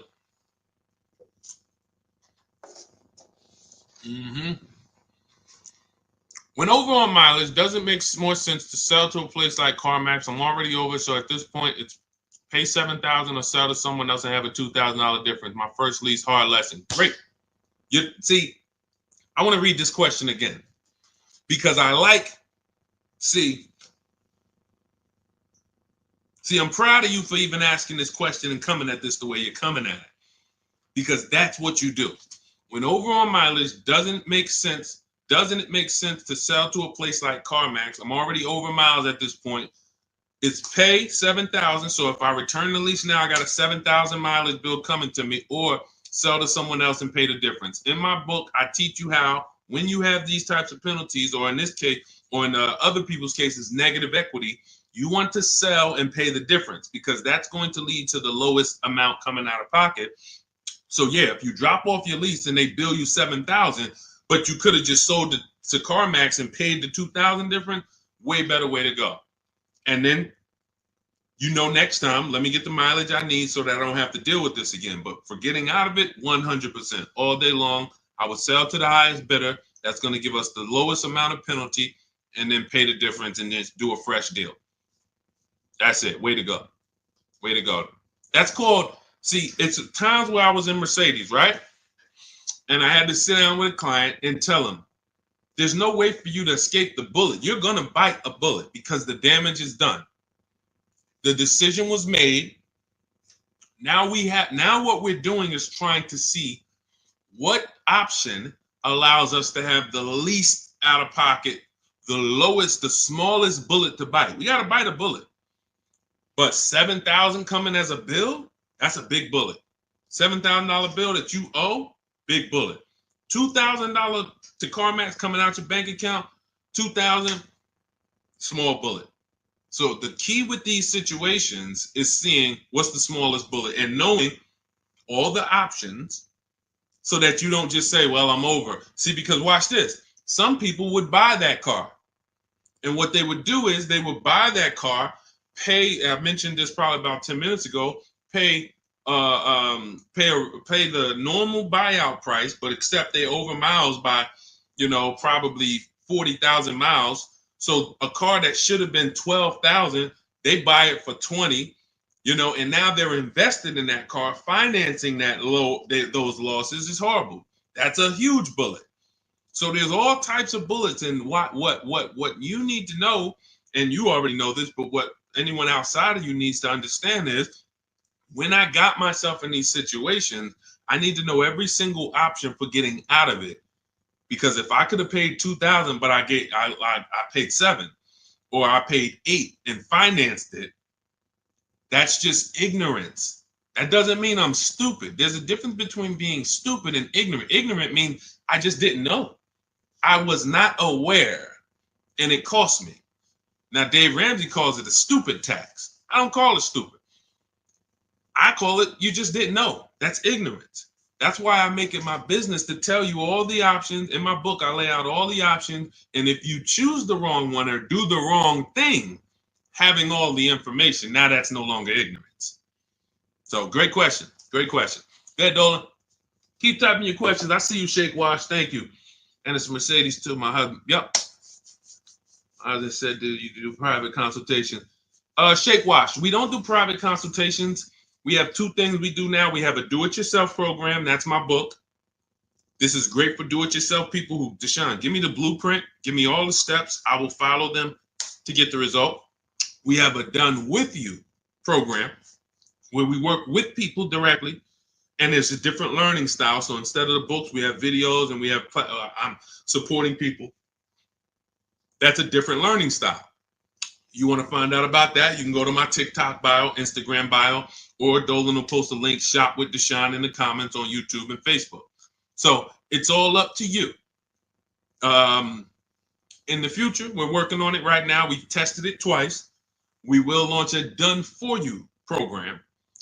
That's coming. And the way we do it, we shop the entire market. We report the market to you, and then we choose the below market deal. Same thing I'm teaching you to do. So it's all up to, again, who the person is. But our mission was to be the most valuable company to the car buyer. So what we do is we take any style, and our mission is to put solutions out there so that anyone can get to, what they need to get to. So no one has an excuse. If Cars From Home is offering every single way, from an inexpensive way, do it yourself, to a little more of an investment, but it's supported because I don't care, because I know I'm going to save money, and the people around me know working with me, you're saving money. It's not even a question. That's what I'm known for. Before I came to the internet in New Jersey, my friends and family was calling me, listen, I need a car. Listen, they knew, call Deshaun, call Deshaun, call Deshaun. Once I came to the internet, it's like, yo, I don't do that no more, family. Like, I love you, but I'm teaching people. I need thousands of people to know this information. So a couple friends and family said, all right, D, where do I go? What do I sign up for? All right, give me the book. So it's, so the mission is not changed. It's just now we have to help more people. So, but yeah, I mean, there's no one attached to me who knows me who would be like, yo, knowing Deshaun hasn't saved me $10,000, $15,000, $20,000 just knowing him when it comes to this car stuff. That's what I hold myself accountable to. All right, go ahead, Dolan. Jason Simmons, should I pay for taxes up front on my lease or have it wrapped into the lease payment? I would always shop for a lease with no money down. We shop with only, this is the structure we use when we shop. First month's payment only, out of pocket. because with a lease, you pay at the beginning of the month. So when you see these people, India, when you see these people, Zafrina, Ansley, they all are, when they say no money down, they're paying their first month's payment and then they drive off. If we can get a deal, between 1%, and a lot of these deals are under 1%. Some of ththese people got 0.88%. Zafrina on her Jeep, she got a 0.88% lease, $65,000 vehicle. So what our goal is, under 1.5% is the best offer after, because the lease programs change. So sometimes it's super, very, very hot vehicles, and the lease programs don't have much support. So your best offer is going to be 1.4. You're going to see other vehicles 1.5, 1.6, 1.7. You're going to see other offers, that are a lot higher, but the best dealer might come in at 1.4. Okay, if you really like that vehicle, then I would take it. There's a lot of other vehicles that offer more value to lease, because as you can see, if there's, Charles got a Palisade, very, very hot vehicle. He got as a 1.25, I believe, 1.23, $48,000 vehicle, $597. That's a hot vehicle. Palisade has been hot. Kia Telluride has been hot. So to pay 1.4, 1.5, you have to really, really want that vehicle. But that's the cap. So if we find a vehicle, as long as it's under 1.5, it's good value. It's a deal. Lower the better. But down payment comes to affordability. That's all that matters when it comes to down payment. That's all. If you look and you say, all right, I shopped all my offers, I can see right. Let's just go back to Charles. Let's use Charles for an example on his Palisade. Let's say you're Charles. You use our system, you get all your offers, you see that your payment is $597 a month for this Palisade, $48,000, no money down. You might say, all right, I really want my payment to be, you already know this is a deal. It's already a deal. I could do no money down, but I want my payment to be really $500. All right, I'm gonna put money down and get it to $5. That's when you put money down. That's how you put money down. Money down is never buying your deal. And for too many of you, money down buys your deal, which is not a deal. You think, well, what's the payment if I put this down? You're not looking and basing it off of, man, I got a below market price. You're trying to buy your way into the deal. That's why when a car salesman talks to you, what's one of the first questions they ask you? When you look at a car, right? One of the first questions that they're going to ask you is what? Once you pick a car out, what are they going to ask you? Let's give everybody some time to type. What are they going to ask you? Thanks, AJID. I see you. Thanks, Big Mike. Shout out to the sharers on TikTok. And you know what? I might do this. We might prioritize people that share on TikTok. If you share and then you ask your question, you get first priority. Let me know if we can manage that, Dolan. Because I want to reward the people that share. Like, I want to reward the people that share. Good. Yes, how much you putting down? Now watch this. How much do you want your monthly payment to be? Yes, good one, Shake Wash. That's the related question because the car salesman wants to see, are you a payment shopper? Am I talking to a payment shopper? A payment shopper is trying to get to a certain payment. They're not concerned with how much the car costs. You could overcharge me for the car. That doesn't matter. Get me to my payment. That's why being a payment shopper is a dangerous way to move. That's why the way we shop no money down because it allows you to see what you're truly paying for the car. So now when we consider that there are going to be people who want us to get into monthly payments, now they're trying to get us to realize, well, you got a deal because I got you to your payment. No, you didn't. The deal is, did you pay market value, below market value, or above market value, regardless of the payment? If somebody went into a Bentley dealer, if we got a bunch of prices on Bentleys, all of us just got a bunch of prices on Bentleys, and we got a $200,000 Bentley, and they took off $100,000, $50,000 off. 50% off. We'd all be looking like, wow, okay, out of all these offers, that deal, this is it right here. The payment's gonna be $3,000 a month. The payment has nothing to do with whether it's a deal or not. So when we look at putting money down, it is only for our affordability. The deal process of getting a deal has nothing to do with the process of monthly payment association. Nothing to do with it. We need to find the dealer who's going to sell us the car for the lowest amount of money. If I'm buying a pre-owned car out of a 100-mile radius, what dealer is going to sell me the best pre-owned car for the lowest price on the market? If I'm leasing a Honda Accord, what dealer is going to sell me the Honda Accord within a 100-mile radius for the lowest price? If I'm buying a brand new, Kia Telluride, what dealer within 100 miles is going to sell me the Kia Telluride at the lowest price? If I'm getting a loan, what bank or credit union within 100 miles of me is going to give me the lowest rate on the market? If I'm selling my car, not trading, I got this old car, I need to replace it. I'm not trading it into a dealer. What company that buys cars, pays cash, is going to pay me the highest amount for this old car? Y'all clear? This is bidding. We have a bidding system. That's what Cars from Home is. So if you want to know all of this, you want the entire blueprint, everything that Jafrina and Teddy and Jen and all these people I've showed, Raphael, during the stream have used to get to their below market deals, you want to grab your copy of Cars from Home, my new digital book, 7 Steps to Saving Time, Money, and Avoiding Dealerships. It's normally $97, but my welcome offer to you for the next 30 minutes, 75% off. You can get your copy for $24 if you get to my TikTok bio, my Instagram bio, the YouTube comments, or the Facebook comments before 30 minutes is up. You'll pay $24. Make sure when you get your book, you screenshot the thank you page. The book is on the thank you page. You'll see a link that says open the book below, and I also email you a copy. But sometimes you're just moving too fast. You type your email wrong. We can't email a book to an incorrect email. So if that book isn't in your email in 5-10 minutes, I want you to email my support team so they can get your book to you, and you'll have these strategies for the rest of your life. And shout out to everyone who's reviewed the book. Use it. Make sure you email me your deals when you make them. Send me send me the list. Hey, D, look at what I got, man. I got all these offers. Look, man, and I know you did it when you say, hey, I did it. 90% was from the house. Soon as I know the people who use it, because the minute I've seen people who say, man, I went in the dealership, I used all your stuff, and I got this deal. No, you didn't. Sorry, somewhere along the lines you missed it. You might have been trying to go off my social media videos, but you didn't use our system because we're not making deals in the dealership.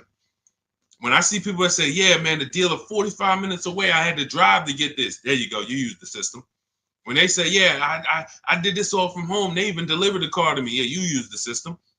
And you say, man, I looked at 17 used cars. I narrowed it down, and this one had this original price. Yeah, you use the system. It's stuff I hear that I could tell when people use the system.